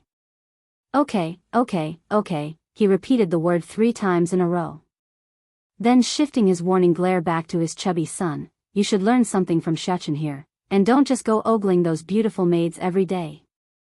If there's ever a second time like today, don't blame me for breaking your legs. Oh, why can't my son be like other people's? At this rate I will really meet my maker soon because of this brat. Wang Xiaopeng's eyes looked so depressed. Xiachen, why do I always feel like you are my father's son instead while I'm the one who he picked up from the street? Huh, Bai Xiachen blinked and blinked. Forget it, your father is just like you. The moment he comes across a beauty on the street, he will lose himself and start drooling. As if suddenly catching onto a common language, Wang Xiaopeng's eyes started to shine. You also think like that? Actually, I don't want this kind of father either. Why don't we do this? You be my father instead. Bai Shechen became paralyzed, his big eyes widening in disbelief. What the heck is this? Why did I suddenly get a son? Brother. A tender voice suddenly drifted over, knocking the chubby kid off his feet due to fright and embarrassment. Like a pristine doll, the newcomer was Wang Xiaotong, the younger sister. Due to those pink cheeks, the girl looked ever so innocent as she walked over to them. Brother, watch it, otherwise I will tell father what you just said here. I was just making a joke. He chuckles awkwardly. You mustn't tell him, or else I'm sure I'll be killed. Wang Xiaotong ignored her brother's excuse and turned to face the reason why she's here. Xiaopeng, Xiaotong. Facing his 2 friends, Bai Shechen sounded very sad in his voice. I'm here to say goodbye. I'll be leaving here soon. You are leaving? Wang Xiaopeng was shocked. Grabbing onto his friend's hand, that chubby face became a sad one. We only just met and you are already leaving? Giving a very difficult nod, the big baddie is about to find me, so mother is having me go back. But don't worry, once I grow up and is strong enough, I will definitely return to see you too. Make sure you don't forget me by then. Wah. Unlike her brother that's less emotional, Wang Xiaotong straight up burst out in tears. I can't bear to see you leave. Little Bai Shechen is discovered. Bai Yan became furious because no one knows a child better than their mother. What she didn't expect though was Di Tsang resorting to such low means to force Xiachen, baby, out. Just as Bai Yan was busy praying for her son to not come out, a tender voice broke all of that. From behind the man, big baddie, let go of my mother. By now Di Tsang's fingers had already loosened their grip, thus allowing the woman to scramble over to embrace her son like a mother guarding their treasure. Mother, you don't need to be afraid, I will protect you. No one can separate us. Like a little adult, Bai Shechen soothingly pats her mother's back despite being extremely fearful himself. This translation is only hosted on K-Translation this time. Di Tsang can finally get a good look at that little boy in Bai Yan's arms. The little guy was a real looker. Like a jade carving, he's cuddly and cute all around despite trying to put on a stubborn face. Furthermore, the kid was undeniably a miniature version of himself. Di Tsang's voice sounded croaky and low like his eyes carried an unspeakable emotion. You are called Shechen? Pursing his small lip, Bai Shechen haughtily said, I'm not so familiar with you so you should be calling me by my full name. Di Tsang's face instantly went cold. I'm your father. You are a big baddie that likes to pick on my mother. You also want to separate us so I don't want you. The boy was rather revengeful when it came to grudges, especially on topics related to Bai Yan. Smirking, the man lays out the truth to the boy. If I didn't say that, would you have turned yourself in? Bai Shechen was dumbfounded. What does he mean by that? Intentionally scheming to lure me out? He immediately broke out into tears. Mother, I don't like him, he's actually sneakier than you. I like Godfather more. Godfather? Di Tsang gnashed his teeth as he spoke. You still have a godfather? My godfather is gentle and rich, enough to fend off any country. The boy said it in such a proud way that he completely forgot to take notice of Di Tsang's surging level of anger. I can lack anything in this world, just not money. Say it, how much do you want? I will give you whatever amount you ask for. Rich enough to fend off a country? So what? I'm the king of the entire demon realm, that's way better than some measly human kid. Bai Shechen's expression was a bit tied there. However, he eventually made up his mind. Those who pick on mother are bad people, I don't want your money. Comparing money to his mother, of course he would choose his mother. When did I pick on her? From Di Tsang's view, it had always been this woman leading him on to hurt other people. You can't lie to me, I saw everything while under the bed. You bit my mother's lips so hard that she... Before the baby boy could finish his words, Bai Yan had already covered that blabber mouth. Giving a guilty glance at the man, she can see Di Tsang's face clearly went darker there. So the one hiding under the bed from back then is this kid. His voice was swinging with anger because he's very upset with himself. How could he have missed the boy when he was so close? Yes, Di Tsang, I admit it. It was I back then who wronged you 6 years ago. Pulling the boy into her arms, Bai Yan braces herself and admitted to the truth. It's just that Shechen is raised by me, I can't give him to you. He's my lifeblood and my only care. If you try to take him away from me, then I will make you suffer at all cost. Do you love me? Di Tsang's eye slightly narrowed in as he encroached onto Bai Yan. Suddenly, the atmosphere turned heavy and creates an oppressive air around them. He is my son, so of course he has to follow me. The man looked proud as he said this. And you? After what you've done to me, you still think you can leave on your own? Not for this lifetime. Bai Yan's gaze gradually turned sharp. Then are you trying to push us to the end? If so, I, Bai Yan, would rather self-incinerate than to yield to you. Those words were like a fist, smashing heavily into Di Tsang's heart. This translation is only hosted on K-Translation. What's wrong with me? Why would you refuse me on every step? For all these years, he has never been so low in standing. It had always been him dishing out the punishment. Di Tsang. Bai Yan's lip curved into a smile. Then let me ask you, do you love me? Love? Di Tsang was somewhat confused here. His emotional experience was a complete blank that even his first time was done in by Bai Yan from back then. And now, this woman had already asked him for the second time this very same question. Your heart doesn't have me, nor do I have you. Why do you insist on forcing me to go with you? Is it because I gave you a son? A smirk escaped that fine red lip. But there are so many women out there more than willing to conceive a child for you, so I won't hand myself over to a man that doesn't love me. No, in this world, there is only one person who can give me a child. This was the destined prophecy inside the demon realm, also the main reason why he's here in the human world. It's to meet her, which did happen on the first day. Bai Yan. Di Tsang loudly cries this out, forcing the woman to a halt. In response to this, Bai Yan could only tightly hold on to her son, afraid the man might snatch him away when she's not noticing. I will give you some time and not take him away, but the man suddenly reappeared in front of her, blocking the path with his imposing body. That aside, how are you going to explain the part about raping me and kidnapping my child? When it came to the ending part of that sentence, it was both oppressive yet also a bit sad. Then what do you want? Bai Yan subconsciously stepped backwards to gain some space. The man's eye narrowed down, his mouth a malicious grin. Of course, to rape you back. This was honestly the first time Bai Yan had ever heard someone say something so outlandish and with such confidence. As displeased as she was, she didn't dare raise an objection in these circumstances.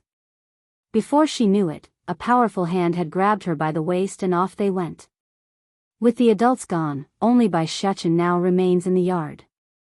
A long while later, only then did the baby boy come back to his senses to know he's about to cry. What happened to coming to steal me away? And why did the one to get stolen in the end is mommy instead of me? Little master.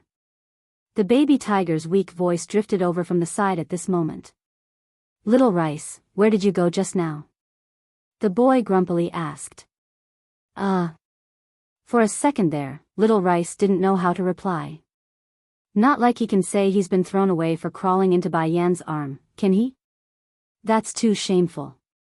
I went to find reinforcement. He randomly made up an excuse. Then where's the reinforcement?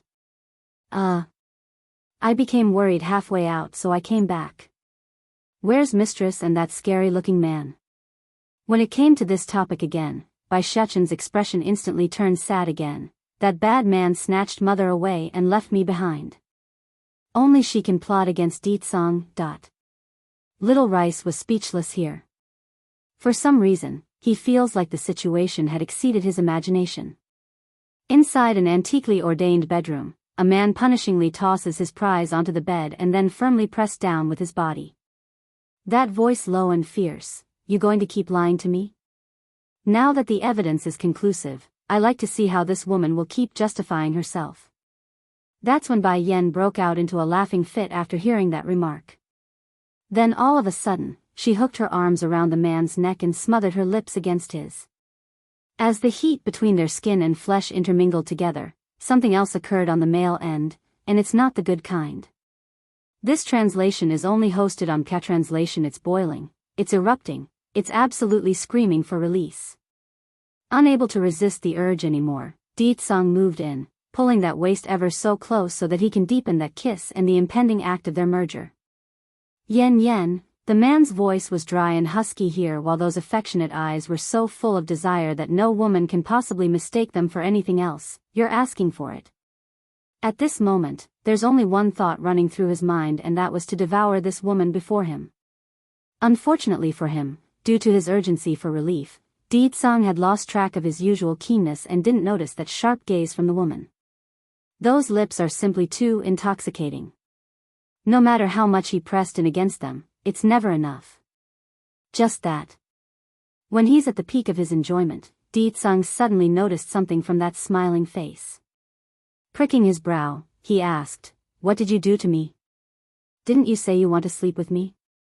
Breaking free from her imprisonment, she first organized her messy hair before continuing, "So, I secretly wiped some poison on my lips. The toxin will make you impotent for the next 3 months. Going dark in the face, Deet Song's throat became very dry as he watched those ever so juicy lips bounce around. You planned this the whole time? In his entire life, he had never fallen for another's trap, the exception being only this woman. This is not scheming, you know, it's self-defense. Smirking, Bai Yan's eye lit up. I'm good at saving people, that's a definite. However, I'm also good at poisoning others too. After the first time you tried to force your way into me that night, I immediately came up with this idea. How is it, the taste of my specially concocted poison? Deet Song's was already at a very critical stage when they were kissing, but due to the poison, he's getting no reaction down there after the first rise. Bai Yan. Gritting his teeth, you are the first person to ever successfully plot against me. Therefore, I'm going to take back what I said about making you give me 10 sons. Bai Yan pricked her brow after hearing this. This guy is going to give up. Unfortunately, she thought too highly of him. Before the idea could come to an end, the man's angry voice came again. You need to give me 10 sons and 10 daughters instead. New and old, whatever fault she has, he will get even with this woman all at once. Not minding that unrealistic remark, Bai Yan readily pulls the bed curtains down and used them to cover herself. Due to the transparency of those white coverings, it didn't help much in terms of shielding her body, rather, it's quite provocative in this case. Oh beautiful. Bai Yan deviously raises a smirk. Then using those evil fingers, she pinched the man on the chin and leaned in against him. You want to get back at me? Just so you know, it's not that easy, so you best give up. Feeling the woman's temperature again, Deet Song's breathing became heavier to the point his voice sounded rasp and harsh. Bai Yan, if you keep teasing me then I won't mind using only my fingers to do the job. Nangong Yi's fury, Bai Yan became a bit awkward in her face. Subconsciously, she wanted to cover up her lips, which also drew the little guy's attention. Seeing the small cut again, Bai Xiaochen immediately became furious. Did that big baddie bite you again? It's nothing. She became even more embarrassed and kneeled down to face the boy at an even level. How can I explain this to my own baby? Distress could be seen in the young boy's eye. Is it still hurting? I will blow on it, then it won't hurt anymore. Using that tiny body of his, Bai Xiaochen tries to raise his body height by tiptoeing his feet. Then with that soft cuddly hand, he begins to gently stroke that cut while also blowing at it. Xiaochen. Pulling the baby boy into her embrace, she changed her tone to a whispering one. Do you want to meet your grandfather? This translation is only hosted on Catranslation. Lighting up in the eye, the boy turned excited. Can I? You've already been discovered by Deet Song now, no reason to keep hiding at this point. What's more, her voice paused for a moment, considering his personality, I doubt he will let anyone bully you. Watching this from the side, Little Rice couldn't resist rolling his tiger eyes at the remark. Bullying this little ancestor? More like the other way around. When did anyone ever get to bully him? Mother, I love you. Printing that soft tiny lip onto his mother's face, Bai Xiaochen made the most innocent and lovely smile a child can make. Mother, my grandfather will like me just like how uncle does, right? Uh-huh. Making a small nod, she rubs the little guy on the head to give her answer, but there's no need to rush the meeting. I need to first think of a proper way to introduce you to them. Okay. Bai Xiaochen gleefully cheered, I'm going to tell uncle this great news. Now I don't have to keep hiding. Looking at the little guy's excited little look, Bai Yan felt a bit guilty and sad inside because she's starting to doubt her decision from before. Maybe it was wrong to keep the boy hidden from the beginning. Have Little Rice go with you. She smiled, knowing there won't be any danger that can come to harm so long as the baby tiger was by her son's side. Besides, the people she had arranged for protecting her brother was also there. Crown Prince Manor. Ever since Bai Ruo returned from the palace, her hands been itching from time to time. The feeling was like having tens of thousands of ants crawling on one's body, annoying her to no ends. Boom! Suddenly, a foot slammed the door open. Looking up in astonishment, Bai Ruo can only see her livid-looking husband coming inside. Husband? Getting up quickly, she moves forward to greet the man. Unfortunately for her, due to the man's presence, she can only suppress the urge to scratch her body at this moment. By Roa. Nangong looked frightfully terrible. Is it you who told my mother to pass on that decree? Surprised by the sudden outburst, she hurried to ask, what happened? You dare ask me what has happened? You know very well what sort of personality Bai Ji has, yet you still had my mother match her to Ditsang. Because of that decree, my father became furious and removed my mother's title as queen. Now she's stuck inside the cold palace and none is allowed to visit her. Clutching his fist heavily, Nangong Yi's voice was filled with flaming anger. Contrary to the enraged attitude of her husband, Bai Roa on the other hand was rather calm inside. The main reason, she just learned none can meet her mother-in-law inside the cold palace. Husband, how can I possibly persuade mother to do something like that? Biting her lip, she puts on an aggrieved appearance like she's being wronged here. When I went to the palace before, me and mother ended up meeting Bai Yen outside in the garden. She openly claimed the title of crown princess belongs to her and that one day she will certainly take it back. That made mother furious, plus Lord Song is clearly fascinated with my sister, which is why the decree was sent out. Bai Shechen goes to the Bai house. If anything else, we can sell this kid to another man as their XXXX toy. With that look, at the very least he's worth a Dan pill. Uncle. When Bai Shechen, baby boy, heard those hollering words from the old granny, he immediately took on a shocked and frightened appearance. This old woman is so scary. She wouldn't be trying to sell me, right? Going soft in his eyes, Bai Xiao, brother, attempts to calm the boy. Don't worry, she doesn't have anything to do with you, so she has no grounds to try anything like that. Is that true? Wrinkling his cute little nose, but back when I was on the Holy Island, I saw a fox tricking a crow so that it could snatch the food right out of its mouth. The eyes it made is exactly like this woman, tricky and scheming. I'm scared. Old Madame Yu's face didn't look so well right now because she was constantly trying to suppress her urge to lash out at the boy. Don't worry, my tone was a little heavy there, but there's no way I would sell you. In the end you are still our blood. Through much difficulty, the shameless old woman finally manages an awkward smile that even a kid can see through it. Although the old granny went by the surname Yu, she had for many years considered herself a part of the Bai family, hence the reason why she could say such outlandish lies so smoothly. Moreover, don't you want to see your grandfather? Grandfather? Pinching his small little mouth in displeasure, that bad man wouldn't even get a doctor for my uncle when he's sick. Now this old woman actually wants me to go see him instead? Even if you won't recognize me as your great-grandmother, your grandfather is still your grandfather. That won't change no matter what. Now that you are here in the city, you must go meet him. If not, your mother's reputation will only get worse if the word spreads. The plan here was that she will first trick the foolish boy back into their home. Once that's done, they can do whatever they want afterwards. Little Shechen. Watching the scheming old woman in front of him, Bai Zhao's expression grew even darker. Let me bring you back to your mother. Contrary to what the young man expected, his nephew didn't follow him when he tried to pull him away. Blinking those naive-looking eyes, okay, I will go see my grandfather. Humph. That old baddie bullied mother, so this time I'm going to have a whack at him. Old Madame Yu was quite complacent in her devious smile here, but before she can get cocky over her lies, a series of persuading voices broke out from the onlooking crowd. Little one, you mustn't go with her to the Bai house. She already called you a wild child earlier. If you do, you will definitely suffer at their hands. 6 years ago the world had assumed old Madame Yu fainted on the street because of her good relationship with Bai Yen after she eloped with another man.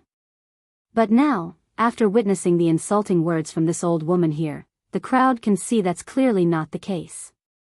Furthermore, there's been word coming out from the palace since this morning that the sovereign prince was the one who forced his way onto Bai Yen back then. If that's the truth, then the story preached around by the Bai house wouldn't stand anymore. Clearly there are many details missing from the original story. Dear uncles and aunties, Bai Shechen politely made a bow to greet the good people. Back when my mother held the banquet at the lawn house, she had already dissolved any relationship she had with the Bai house. However, this old woman keeps on bothering me despite that fact, claiming I will humiliate my mother if I don't go with her. In order to not bring shame to my mother, I can only make a trip back with her to settle this for good. I'm his grandmother. Inside the private room, a waft of soothing fragrance could be picked up by the nose upon entry. This left Yurong very uncomfortable because she's accustomed to these types of settings. I have a child in my hand that looks very good, even better than those fairy boys from the stories. I can sell him to you. Lady Chu pricked her brow. Doesn't this Bai family only have one grandson? It can't be. She's daring enough to sell a child of the royal family? Madam Bai, as far as I know, there is only one grandchild in your family, and that is the son of Crown Prince Nangong Yi. Don't tell me you are planning to sell the royal grandson to our flower brothel? No, Yu Rong hurriedly shook her head. I still have another grandson. He is Bai Yan's son. I have here his portrait, so please have a look. After that, she immediately took out the rushed portrait and lay it out in front of the woman. This translation is only hosted on Translation. Although Lady Chu continues to keep up her smile while she did so, those eyes are clearly cold. Madam Bai, I heard that Bai Yan's mother is Lan Yue. If that's the case, you technically don't count as her mother, meaning you are not the child's grandmother. Do you even have the right to decide his fate? This woman is real bold. She actually has the audacity to sell mistress's own son. And of all the places they want to sell to, it's the flower brothel? Lady Chu, that's your misunderstanding. Making an assuring smile, Bai Yan's mother died early on, making me her mother now. If I want to sell my own grandson, then that's a matter of course. You can see that face too. The kid is definitely a 1 in 1,000. And if you still aren't satisfied, then you can even take Bai Yan along with him. For them both, I only have one condition. I want to see the head of the flower brothel, or even an elder or guardian will do too. Madam Bai, we have a rule here in the flower brothel. If anyone wishes to sell themselves to us, they must come in person and agree to the terms. Otherwise, we will never accept them. Slowly standing up, Lady Chu's voice became a tad colder than before. So, you can leave now. I will not break the rules for you. Lady Chu. Getting up from her seat immediately, Yu Rong looked very anxious in her eyes. This child is a stubborn one, so unless the flower brothel handles him. Someone come, send our customer away. After leaving behind this sentence, Lady Chu swiftly walked out of the private room and out the flower brothel. As soon as she did so, she made sure to keep an extra eye out for her own back to make sure none was tailing her. Determining it safe, only then did she make her way to a certain old manor in the city. As Lady Fate would have it, she ends up bumping into the one she seeks right outside the gate, which was Hualuo, the head of the flower brothel. Lady Chu pays her greeting to head. She hurriedly made a small curtsy as a form of respect. Finding how rushed her subordinate was in coming over, Hualuo's brow inexplicably curled into a knot. You came to see me? Yes, head, Yu Rong visited me just now, and she also brought a portrait of the little master. In that second, Hualuo's face instantly went darkly cold, and then? Sell Bai Shuchen to the flower brothel? Just hearing this was enough to make her laugh from the hearts down. She asked to see you as payment, but I rejected her offer and came over right away to report this to you. Telling the truth, Lady Chu was still slightly huffing in her voice due to how fast she walked over here. Don't worry about it, just keep tabs on that shameless woman like before. If there's any movement, report it to me immediately. With the wisdom of the little master, the Bai family can forget about succeeding against him. Stunned by the instruction, Lady Chu started to grumble with a hint of discontent and sourness in her voice. Head, when can I stop doing this task? Dealing with that disgusting woman every day will make me go crazy at this rate. Since the day she got close to Yu Rong as per ordered, the disgusting woman had constantly tried to bridge a link between her Bai family and the flower brothel. After being annoyed more than 5 times a day, she in the end had to make up an excuse and say she's too low standing to achieve such a favor. Only like that did the pesky fly stop having wishful thoughts. Did I owe you a favor in my past life? Mother, blinking those babyish eyes, is it you who ordered Auntie Chu to go there? Stunned by the comment, Bai Xiao once again turned his gaze to the woman in question. Lady Chu is a member of the flower brothel, so why is Shuchen using the word order? Little Rice came back before and told me your intent, therefore I had your Auntie Chu go there to serve as the witness. Bai Yen then slightly wrinkled her brow, though you pulled it off beautifully this time, but I won't allow another risky attempt like this in the future. Do you understand me? Pinching his mouth to one side, Bai Xiaochen looked a little unhappy. I only wanted the world to not misunderstand you. This translation is only hosted on Catranslation. Feeling the warmth flowing out from her heart, Bai Yen promptly wrapped the little steam bun up with her whole body to show how much she cared for him. But, tilting her small little head, Bai Xiaochen questioningly asked, but did you also make the Qian family go too? Qian family? Narrowing her eyes, Bai Yen once again recalled that night where she had to flee from this place. What happened? How can the Qian family appear at the critical moment? Is it? All of a sudden, a certain handsome and overbearing face appeared in her mind, leaving Bai Yen in a momentary trance. Is he responsible for that? Must be him. Aside from him, no one in the kingdom can make the Qian family do that when they are also one of the 3 major families here. Sister. Making a complicated face, Bai Xiao sounded a little worried in his voice. How did you get acquainted with the flower brothel? What's more, why is the people from that place taking her orders? Bai Yen knew her brother would surely ask this question. Not hiding it from the boy, she makes a rarely seen cheeky smile. The flower brothel had been mine since a few years ago. This woman beside me is the head of the place. Her name is called Hualuo. This was like an earth-rumbling explosion, leaving the boy speechless and lost for a proper response. Although the flower brothel can't be called a respectable organization, but its influence was on par with the royal family. Such a powerful entity now belongs to his sister. My sister? Even more importantly, Yu Rong actually want to sell his nephew to the flower brothel? This.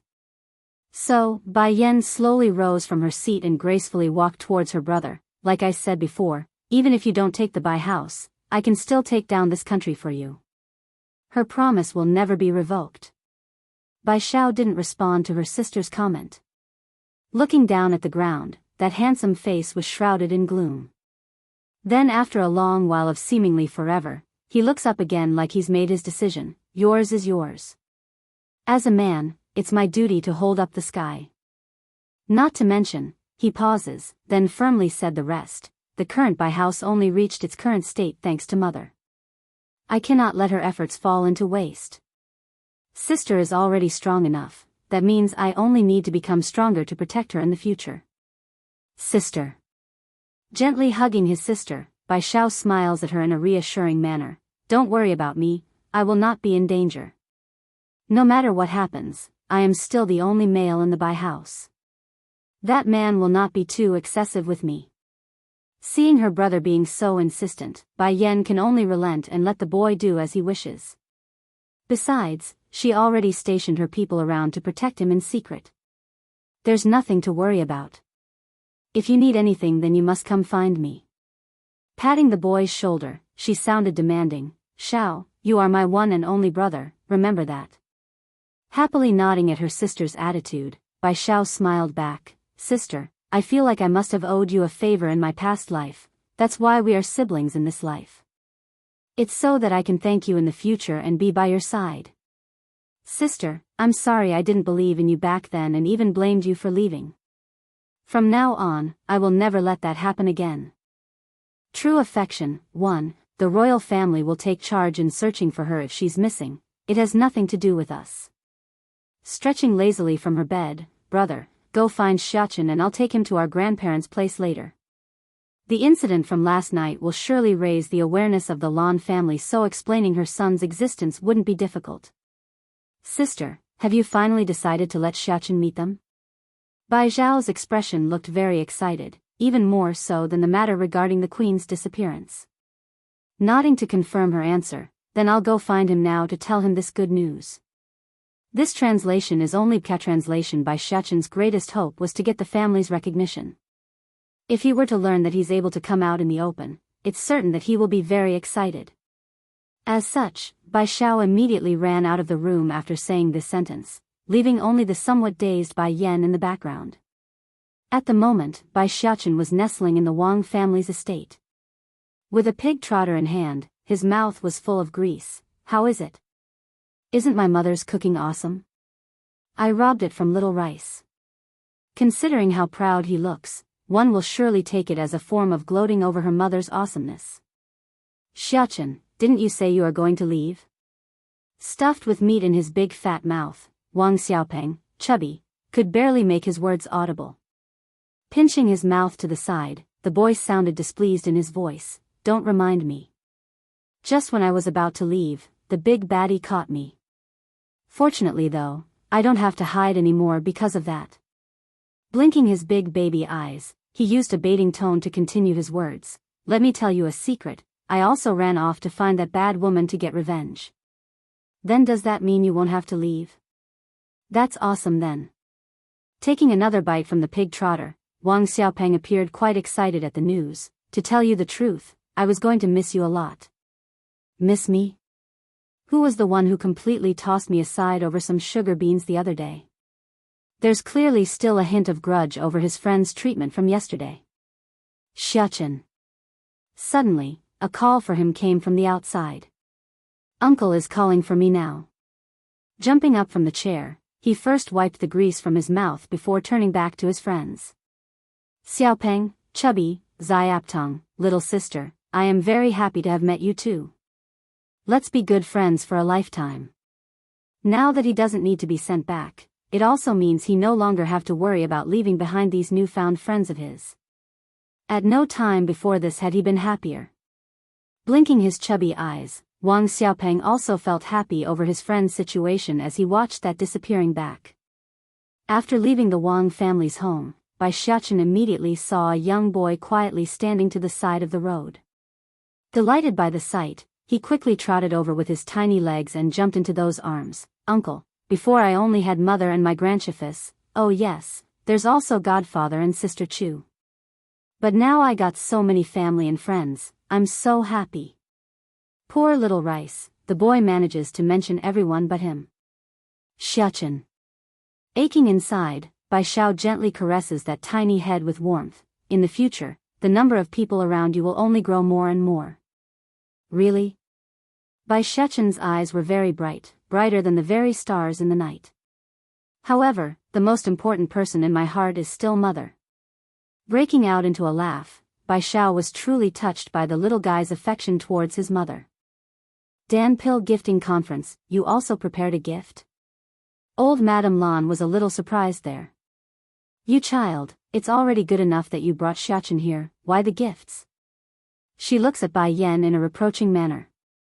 Grandmother, there's a special meaning to this gift. As it so happens, they are exactly what the family needs in these times. Making a warm smile, she continues with a hint of mystique. Son, bring out the gifts you prepared. Gleefully getting off from his great-grandfather's embrace, Bai Xiaochen then brought out several porcelain bottles to hand it over to his mother. From the batch, Bai Yan first picked out a bottle for the quiet Lan Xiaoyun, girl cousin, standing to the side. Xiaoyun, why are you so quiet today? Huh? Hearing the familiar voice, the quiet girl quickly regained her strength and became a little embarrassed. I was at the criminal division earlier because Lord Song gave me permission. That's when I saw how miserable Bai Ji was. So, I was just thinking how I should go add fuel to the fire on my second visit. This translation is only hosted on K-Translation. It's pretty obvious at this point her hatred for the other girl had penetrated straight into her bones. In particular was after last night where she learned of Yu Rong's horrible deeds from back then. Selling her cousin? Want to burn her cute nephew? With that sort of grudge, how can she not go make trouble for her enemy in the prison cell? Only a fool wouldn't. You don't have to worry about Bai Ji for now. Bai Yan then hands the selected bottle to her younger cousin. This here is a second-grade genuine spiritual pill. I can see your cultivation is already at the peak of the yellow rank. With it, you are sure to break through your bottleneck. Troubled in the face, Lan Xiaoyun sounded hesitant in her voice. This is Dan Pill? It's for me. In recent days, the girl had indeed reached a bottleneck in her cultivation, hence the reason why old Lord Lan was planning to purchase a Dan Pill for her breakthrough in the coming days. However, he didn't expect Bai Yan to deliver it in such a timely manner. Bai Yan ignored her cousin's surprised look. Instead she shifted her gaze over to her big cousins Lan Xiaoling, biggest, and Lan Xiaoyan, second, cousins. I know your strength is already at the Earth class level, so a second-grade Dan pill will be useless for you too. Therefore, I prepared these third-grade Great Spirit pills instead. Though they cannot directly help you to make a breakthrough, but the effects will slowly come through. This. Now both men were stunned by this. Watching the bottles directed at themselves, neither could bring their hands to accept the gift. Each bottle has more than a dozen in there, more than enough for a good while. Uncles, Bai Shechen innocently giggled. Hurry and take these sugar beans. If anything, I can just eat less snacks in the next while. Amused by the comment, Lan Yu makes a gentle pinch at the little guy's cheek. Your mother is trying to give us Dan pills. What does that have to do with your snacks? Tilting his head, Bai Shechen answered honestly without thinking it through. Because these are my snacks. Little Rice always tries to fight with me to eat more. Snacks? Twitching in the mouth, Lan Yu almost couldn't believe his ears. This is too extravagant. My dear, old Lord Lan frowns. I know you took on a fourth-rank alchemist as your Shifu, master, but by giving us all these stuff, wouldn't your Shifu be mad and blame you? Never in the old grandpa's mind did the idea of Bai Yan being a powerful alchemist cross his mind. It can't be helped, the former Bai Yan's talent was simply too mediocre. Though she's been gone and must have encountered something great, but the time frame was only 6 years. Then there's also the matter of child care. The most old Lord Lan expected was Bai Yan being a second-rate alchemist at best. Cruel things, it should be you who needs to apologize to this little brother here. Based on what? I am the royal grandson of the king. Whatever I do is always right. Royal grandson? Blinking his baby eyes, now Bai Shechen finally understood why this fat kid would be so arrogant. He's the son of Bai Ruo, that evil woman. Little Rice, go bite him. After learning this fat kid was the son of his enemy, Bai Shechen immediately made his command and let loose the baby tiger for a little rampage.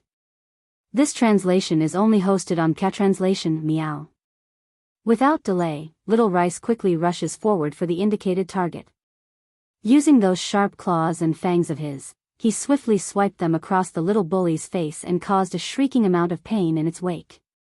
Save me, all of you, hurry and come save me.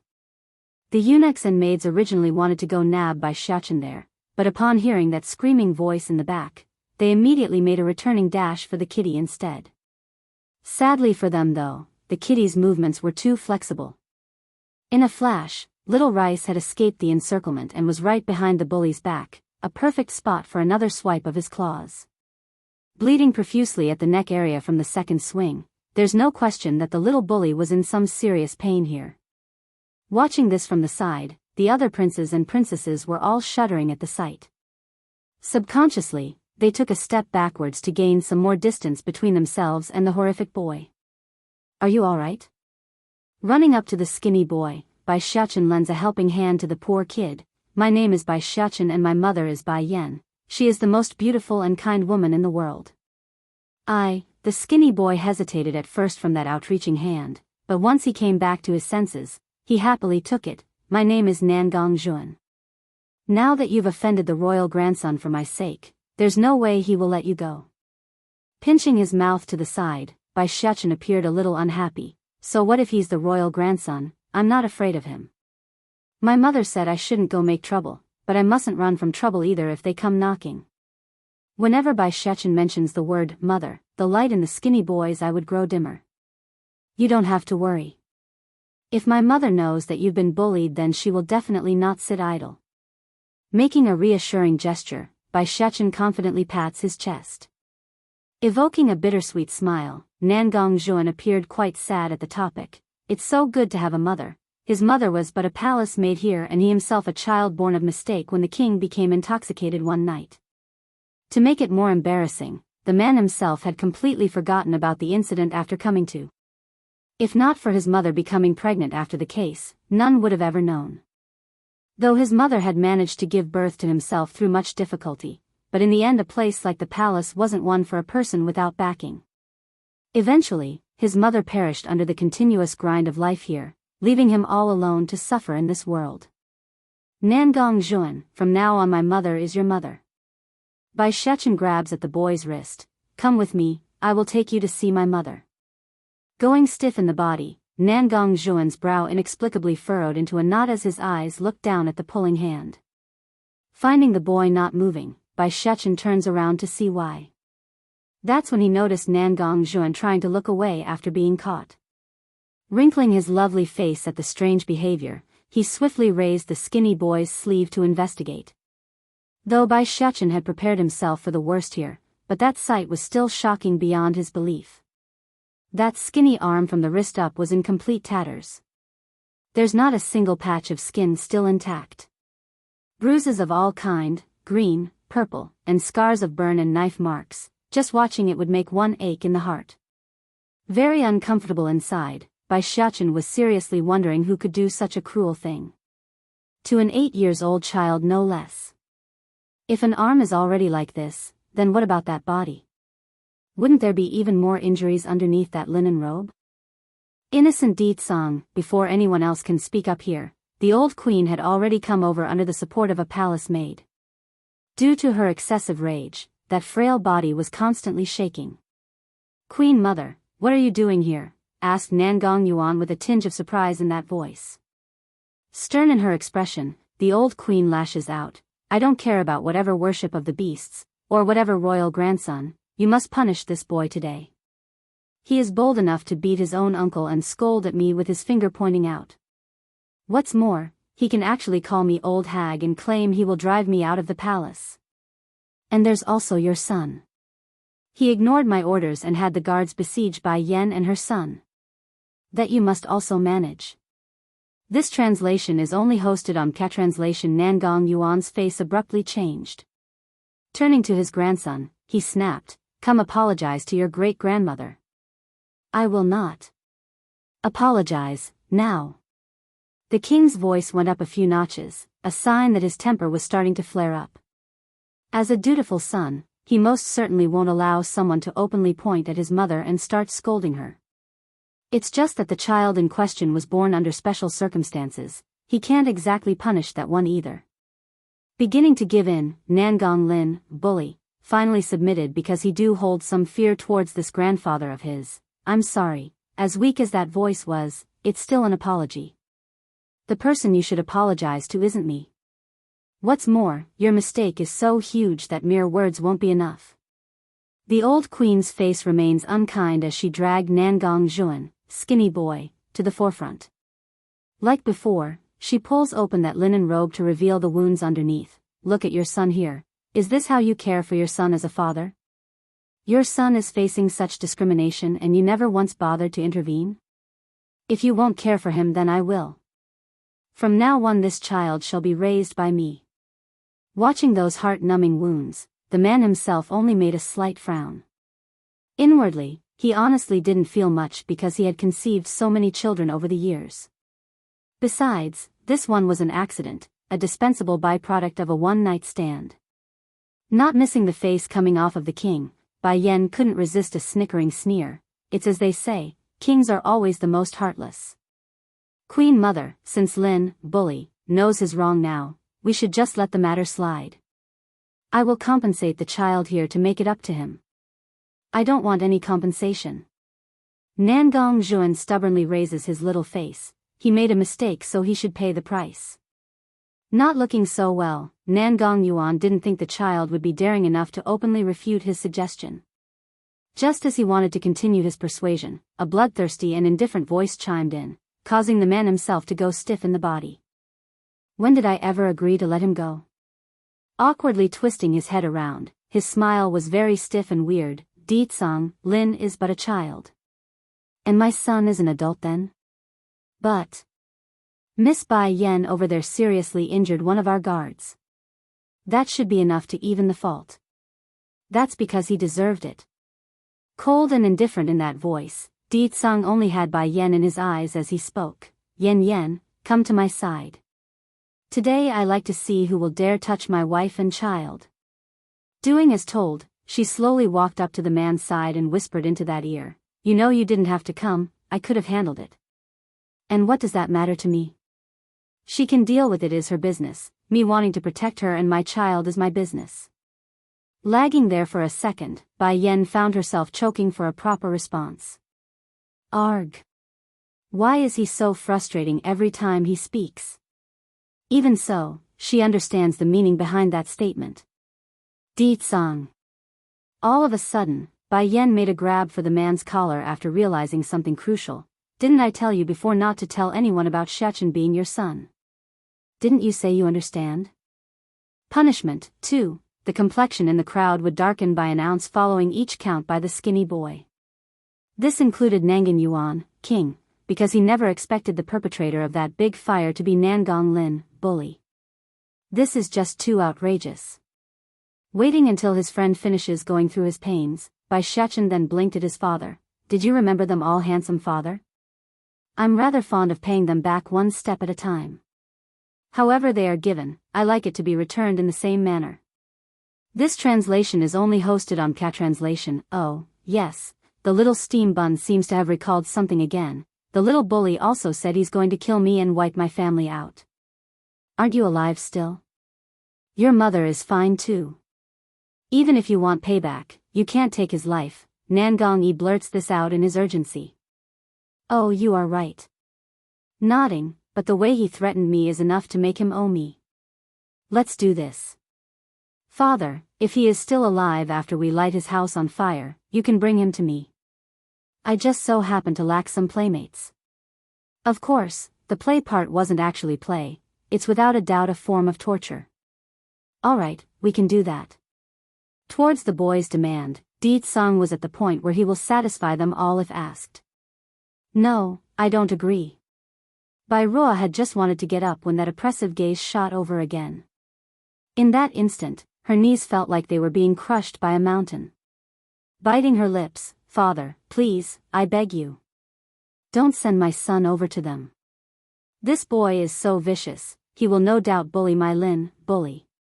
Gently closing his eyes, Nangong Yuan, king, only opened his eyes after a long period of contemplation. Though it was but a brief minute, it was enough to make this once stoic-looking ruler age over a decade. It shall be done as Lord Tsang says. He originally thought Nangong Lin had only bullied Nangong Zhuan, but to commit arson for murder? If this continues, a disaster will just be a matter of time even if the child does ascend to the throne. Therefore, Nangong Yuan intends to use this incident to better the child. If that kid can change, then that's great. Otherwise he will have to rethink the line of ascension. Seeing even the king had forsaken her son, Bai Ruo finally lost all form of strength and plopped to the ground. I don't want to go. Nangong Lin sends an eyeful at his enemy. I don't want to go to his place, nor do I want to play with him. It's pretty obvious here that the fatty had mistook that term for its literal meaning. In reality, the only one that's being played was him. Handsome father. Blinking with those lovely eyes, Bai Shechen doesn't appear to be satisfied yet. The matter with him may be solved, but there's still Bai Ruo and her husband.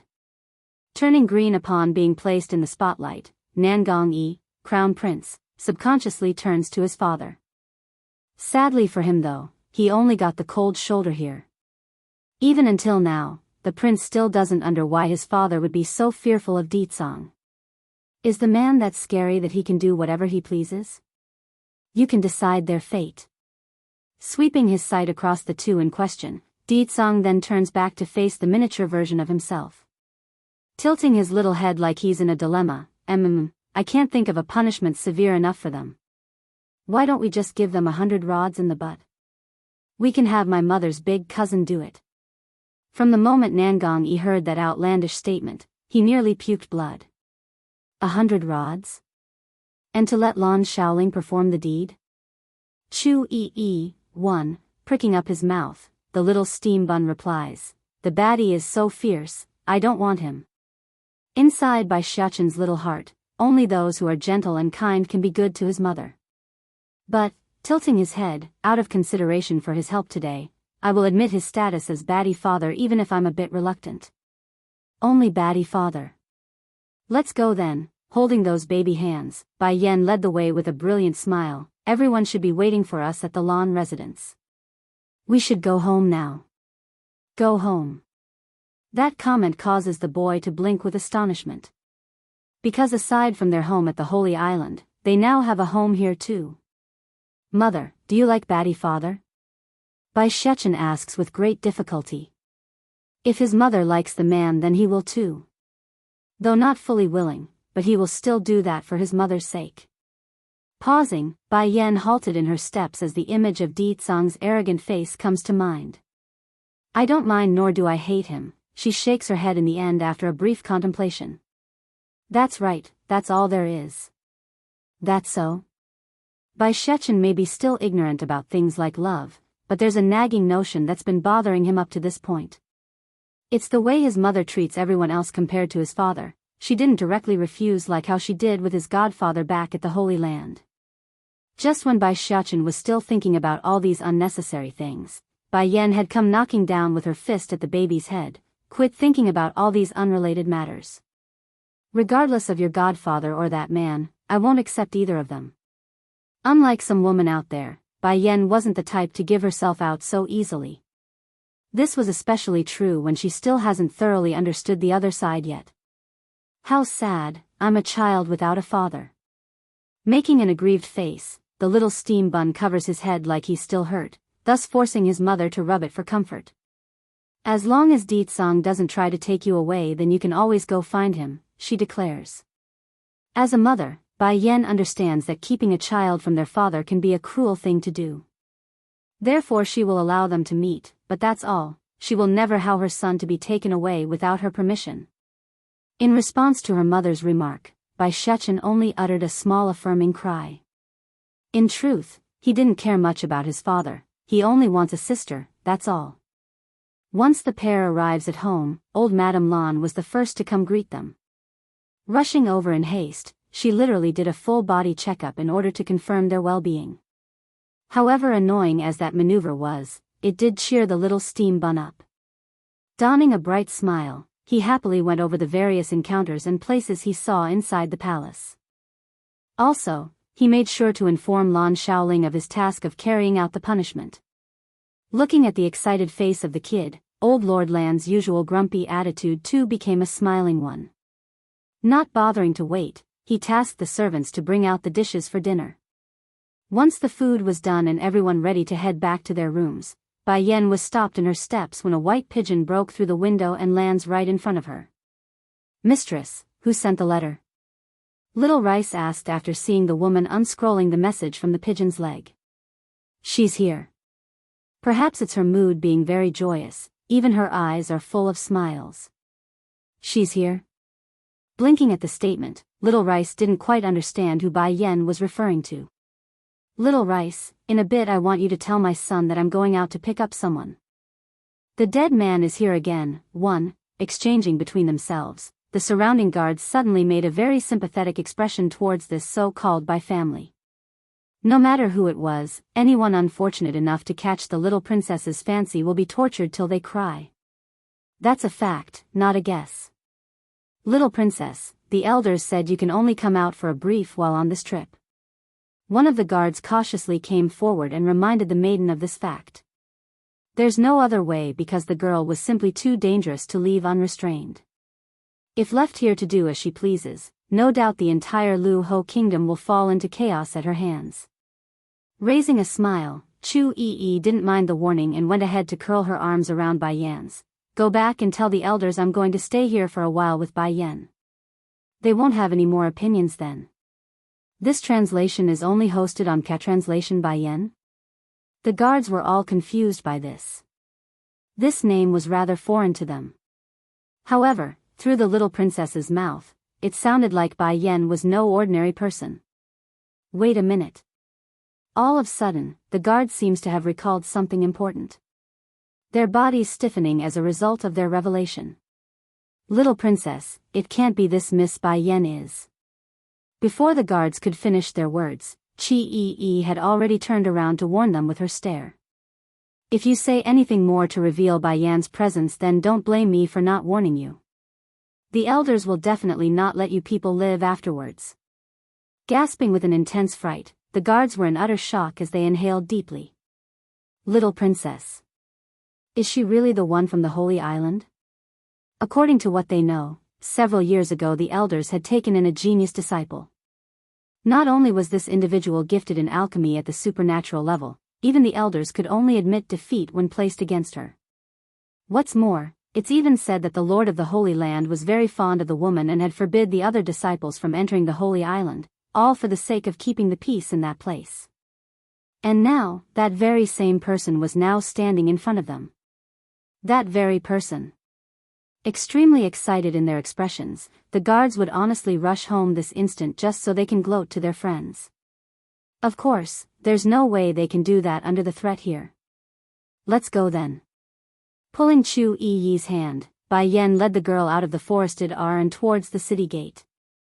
Along the way, Chu Yi appears to be excited along every inch of the way, like she's extremely curious about the things in the outside world. I'm going to first send you to the old manor for now. Don't make trouble while I'm not around, okay?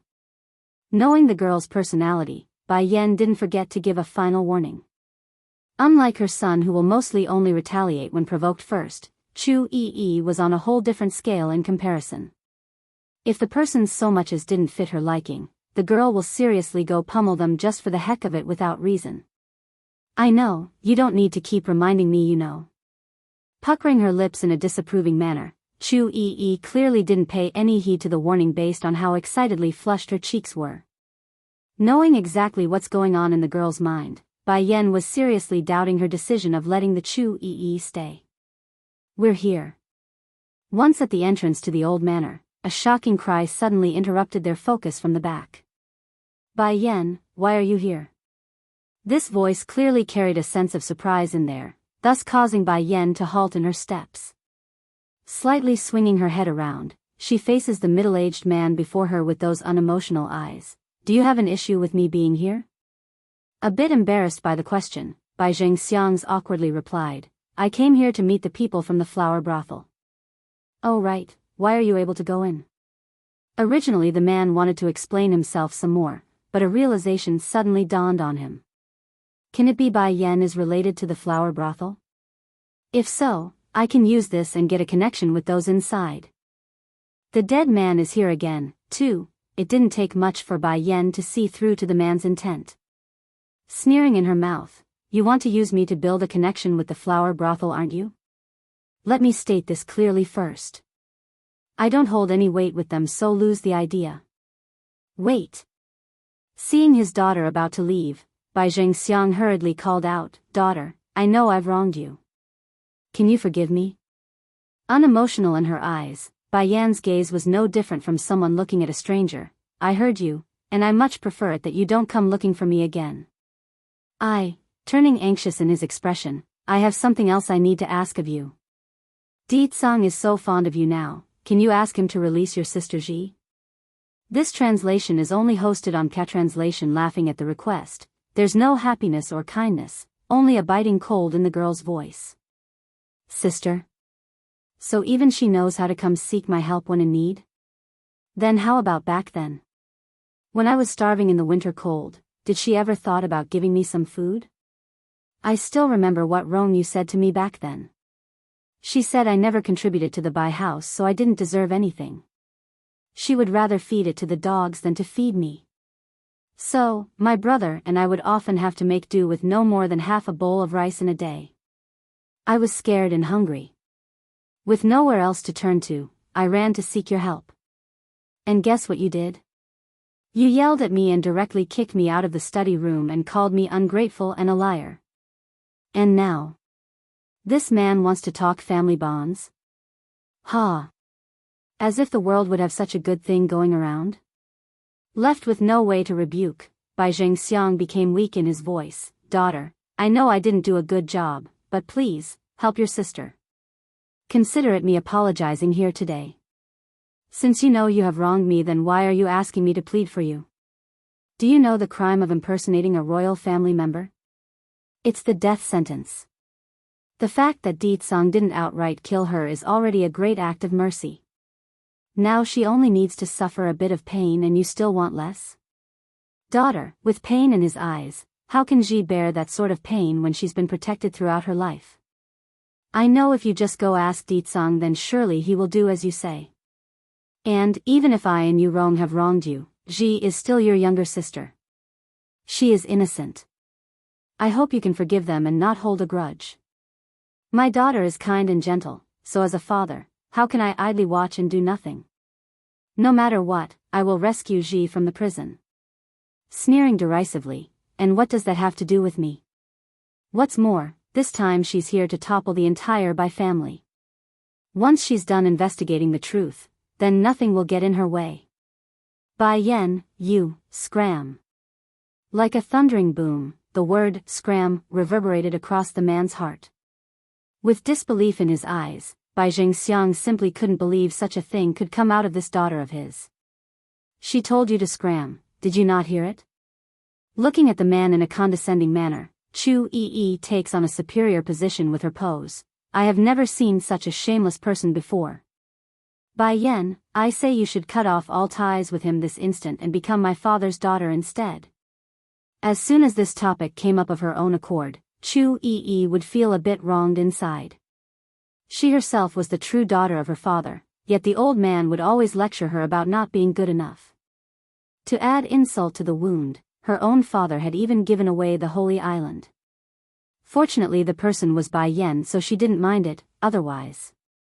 Bai Jingxiang was already quite displeased inside over Bai Yan's rude remarks, but to be openly insulted in the public by some random girl, he naturally wouldn't sit tight. And who are you? What right do you have to cut into our conversation? The dead man is here again. 3. Chu Yi's body was trembling with anger. She, the pampered princess of the Holy Land, had always been treated with the utmost respect, never had she been exposed to such grief. This Bai Jingxiang, actually say I don't have any right to cut in? Have you all left yet? If not, then I order all of you to capture this man. Exactly when Chu Yi blurts her command out, the guards that's part of her entourage immediately came out of hiding. Despite their silence, those faces clearly had an awkward expression to them. Although they knew that with Bai Yen here, the princess will surely not be in any danger. However, that doesn't excuse them from returning to the Holy Land on their own. But to be discovered by the little princess so easily. You. Bai Jingxiang was full of anger in his eyes. Just when he wanted to yell out, two of the men in white quickly stepped forward and locked his arms from both sides. Under the shackling gesture, Bai Jingxiang was horrified in the next instant when he wanted free himself. It appears his power had been sealed. Bai Yen, you won't get mad at me for teaching your father a lesson, right? Blinking her innocent yet devilish eyes, Chu Yi asked with worry in her tone. Pricking her brow, he has nothing to do with me.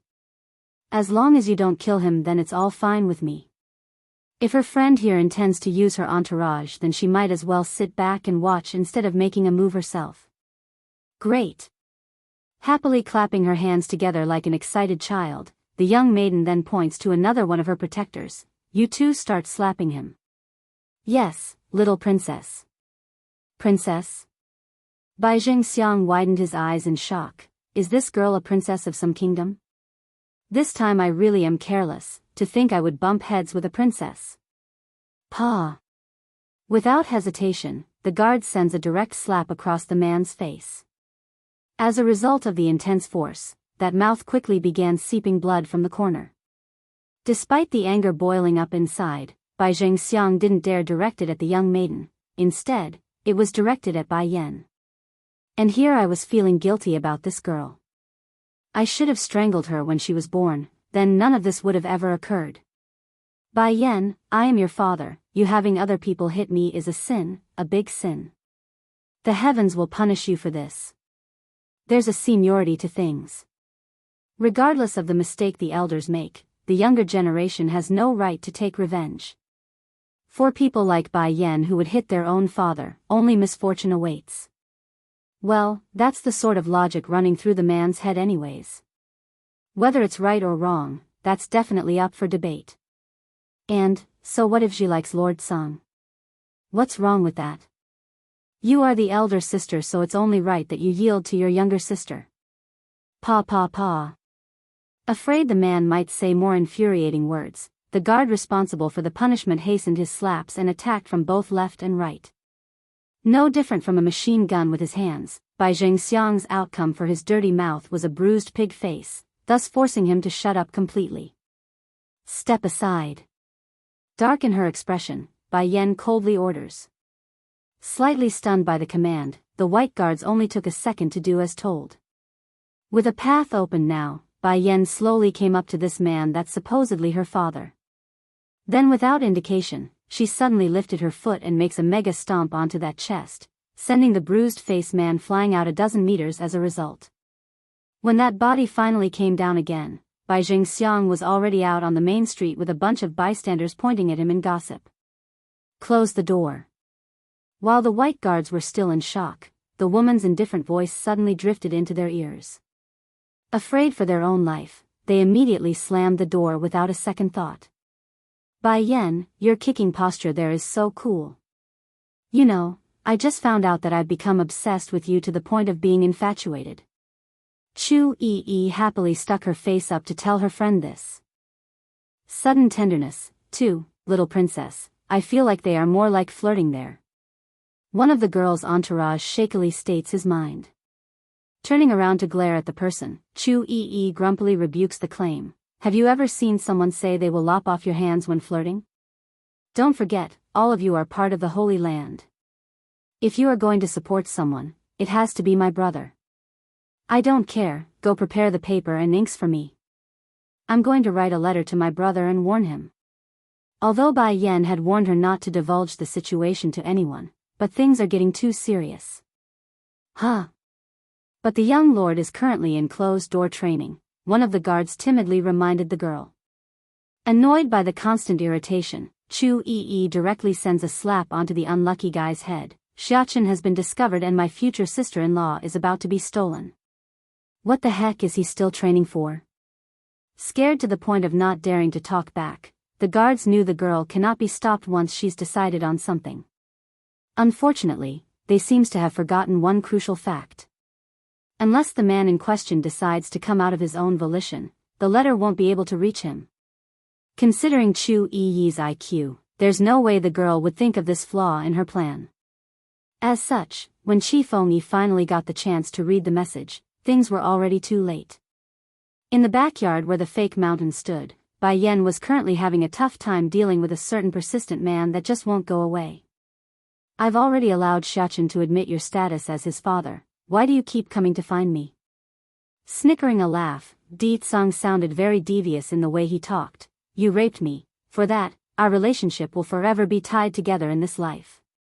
Steaming to the point where she didn't know how to reply, Bai Yan could only take it because it's as the man said. Back then it was she who raped him. Bai Yan, our son can only have me as his father, and you can only have me as your man.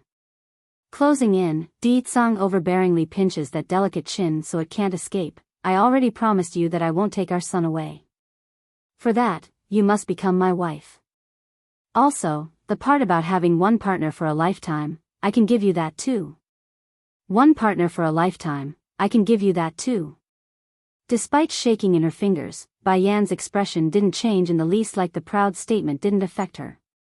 Seeing this, Di Tsang loosened his hand and said, it's fine if you don't accept me now, I can give you time. However, until then, I will continue to make you pay for your debt. Raising her head, Bai Yan was just about to say something again when the man's lip came pressing down without her permission. Then, in order to not let her escape, Di Tsang's arms quickly wrapped itself around her waist and back, forcing those sizable mounds to meet his body. The kiss was very long and deep, so long that Bai Yan had to forcefully bite that tongue before it would relent. My dear Yan Yan, your lips are magical, you know that. I'm truly entranced by them that I can't even hold back anymore, scram. Livid with anger, Bai Yan shouts this aloud. Did the man come here just to kiss me? Unlike his previous meetings, Di Tsang was surprisingly good this time. Using his fingers to comb through those long black hair, he then gently left a gentle kiss on her forehead. You still owe me 6 kisses. Be good and wait for me to collect the rest. Shuddering at the gesture, Bai Yan was pretty much accustomed to being forced at this point. But to be treated so gently, this was definitely a first for her. Just as she wanted to speak out again, Di Tsang's figure was already gone, leaving nothing behind but the cool breeze of the night. Sudden tenderness. 3. By the time Bai Yan returned to the front yard, there were already 3 familiar figures waiting there. It was Lan Xiaoyun, Chu Yi, and her son. Naturally, Bai Xiaochen would be the first to notice her arrival. But just as the little steam bun wanted to call out, he was stopped by a gesture from Bai Yan. "Yi, you just don't know how dastardly hateful that Bai Ji is. Not only does she often bully my cousin, she even dared to pretend to be Lord Song's fiancée. Fortunately Lord Song didn't like her and locked her away." Puffing in her cheeks, Lan Xiaoyun would still gnash her teeth in anger at the mention. Like her newfound acquaintance, Chu Yi also gnashed her teeth at the topic, but not at Bai Ji though. Rather it's at Di Tsang's enchanting face. "I've met him before, that Lord Song. He's indeed extremely handsome, but I don't like him." "Why don't you like Lord Song?" Blinking her eyes, Lan Xiaoyun couldn't quite understand where the hate was coming from because there are too many girls eyeing Di Tsang in the kingdom. Puckering her mouth in discontent, Chu Yi explains, "The guy is so bad and he wants to chop off Bai Yan's hands. But, in this world, only Lord Song can match my cousin." "Who said that?"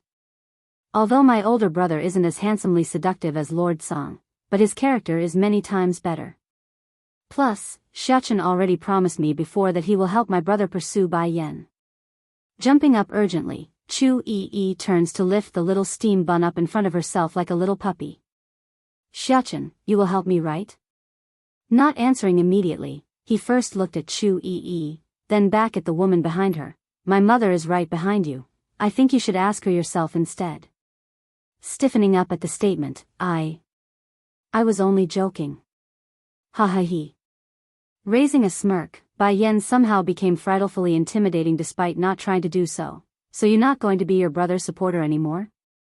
Embarrassed by the fact that she's been pointed out, Chu Yi wittingly pulls the topic away with a puppy face and a quick embrace at Bai Yan's waist. "Sister Yan. I know I'm wrong, so please don't send me away. I promise I won't try to persuade you into marrying my brother."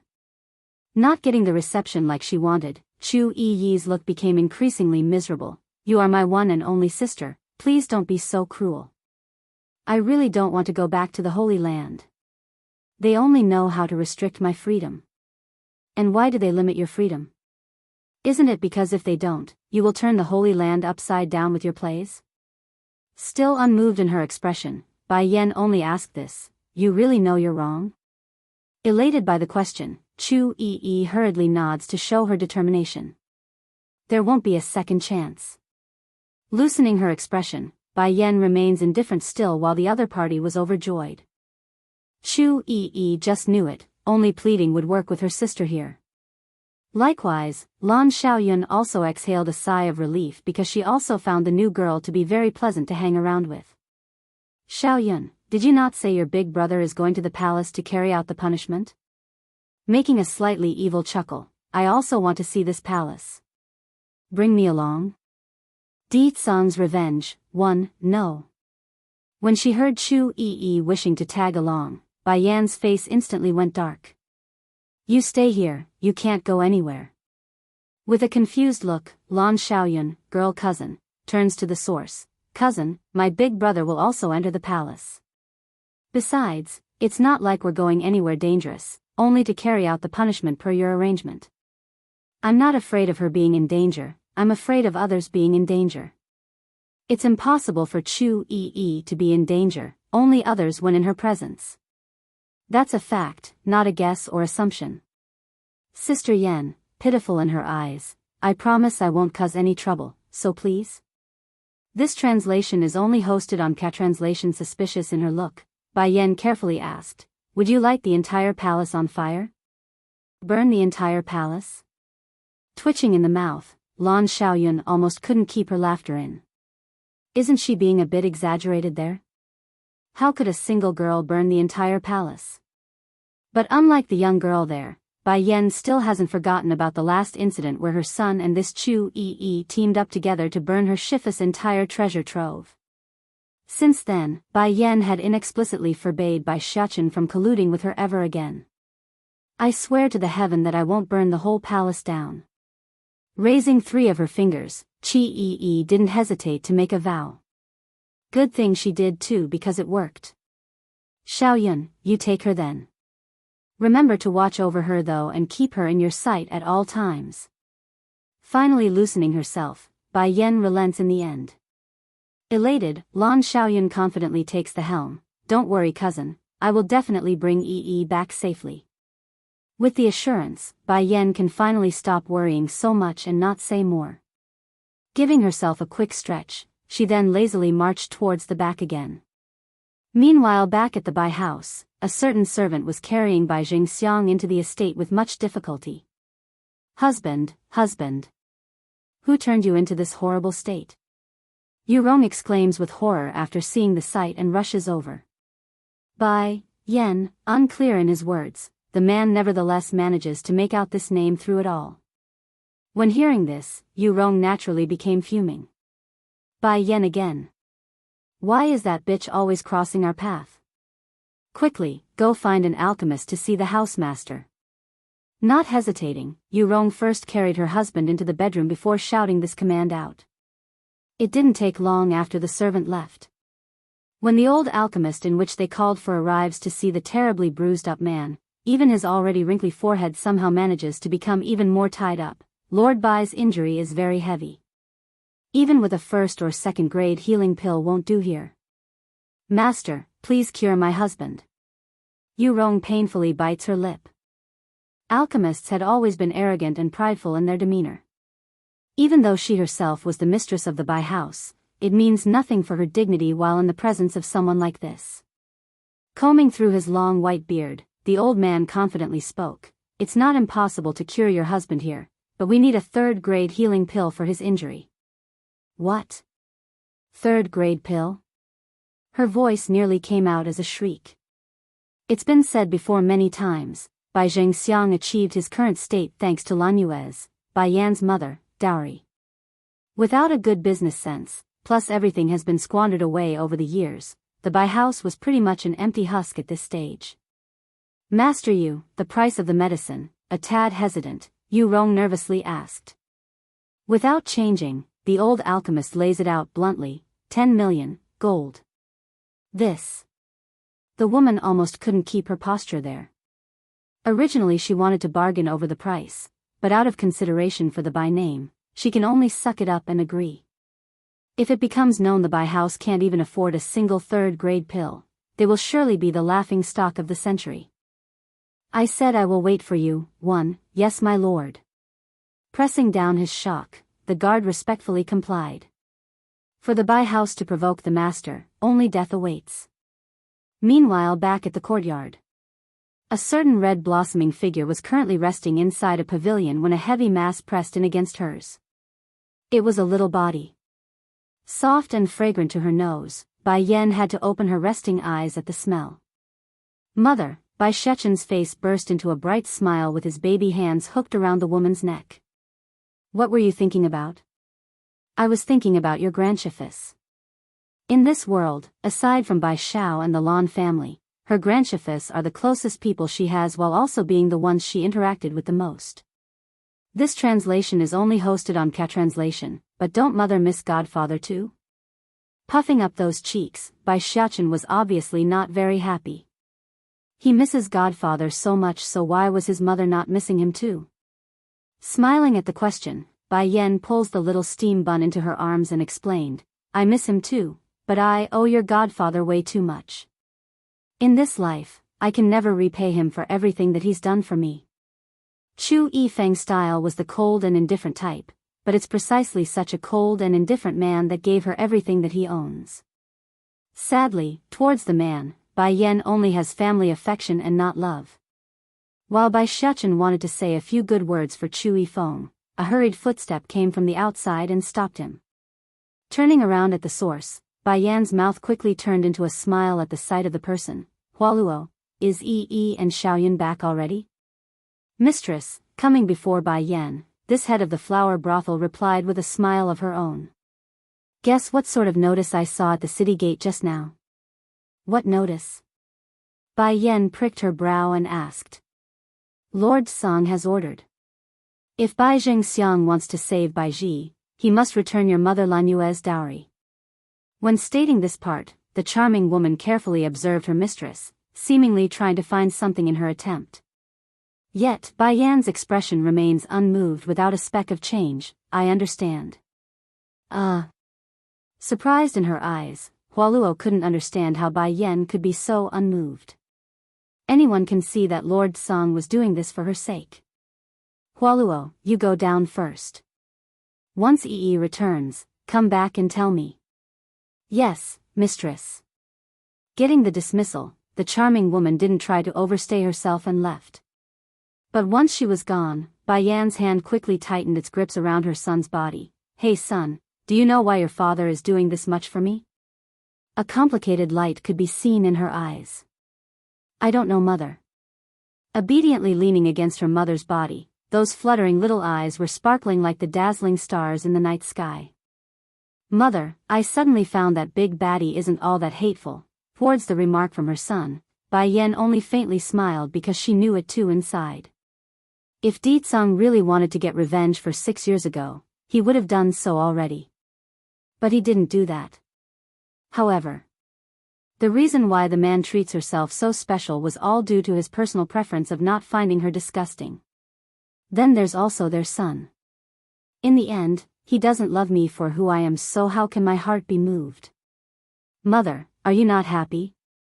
Likely becoming aware of Bai Yan's change in emotion, the little steam bun quickly raised his adorable little face and snugged it against her cheek. If having a father will make mother unhappy, then I don't want a father.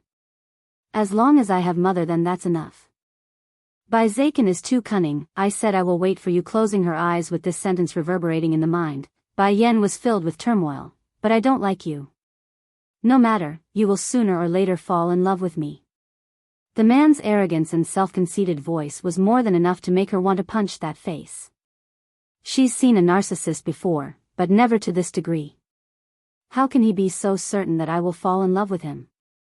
At the same time, not far away from the Tsang Manor, a certain little head had just popped out of an alleyway. This translation is only hosted on Cat Translation. Little Master, do you really want to do this? Little Rice's heart was trembling incessantly. Can I keep out of this? No. Patting the tiger cub's head, did you forget how that baddie bullied mother? Now Little Rice really wanted to cry, but that baddie is your father. What's more, you even gave him permission to make more sisters with your mother. Likely able to guess what's on his friend's mind, Bai Shechen quickly explains himself. That's just my excuse back there, otherwise how can I leave the mansion?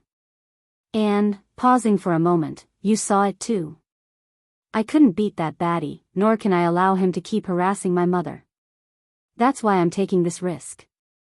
I thought you don't hate him as much, but grieved in his face, Little Rice protests. His young master here was Di Tsang's son, so nothing will happen even if he does something wrong, but that immunity didn't apply to Little Rice himself. Tied in his response, Bai Xiachen was clearly swaying back and forth here. I don't hate him as much, that's true, but he is still bullying mother. I may want a sister, but if I had to choose between a sister or mother, I pick my mother. No matter what, anyone who bullies his mother are all baddies. But Little Rice wanted to say more but found himself unable to when Bai Shechen suddenly covered his mouth. Don't say any more. We're starting now. In a sneaky manner, the boy slowly advanced towards the targeted estate. Unfortunately for him though, due to Bai Shechen's constant focus on his surroundings, he seems to have forgotten to look in front. Before he knew it, he had bumped face first into a stranger. While the baby boy only stumbled backwards a few steps, the victim here was rather unfortunate and directly took to the ground after losing her balance.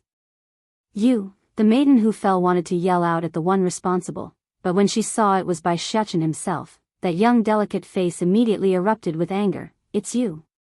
Blinking in confusion, the little steam bun replied, Auntie, do you know me? Who are you calling auntie? The young girl roared as soon as she regained her composure. I'm an unmarried princess in her prime, How dare you call me auntie? Princess? She's a princess of the kingdom. Hurry and scram. The sixth princess was clearly enraged by the kid's attitude. She had never expected to encounter Bai Yan's child here today. Originally she only intended to sneak a peek before leaving because Ditsang's terrifying aura had completely seeped into her bones. Auntie, I don't know how to scram. Why don't you show me how to do it first? Pink in the cheek, Bai Shechen's gaze was so innocent and true that none can find fault in them. Shut up. Seriously annoyed by the fact that the little thing would constantly call herself auntie left and right, the princess couldn't take it anymore. If you call me auntie again, then watch me rip out that mouth of yours.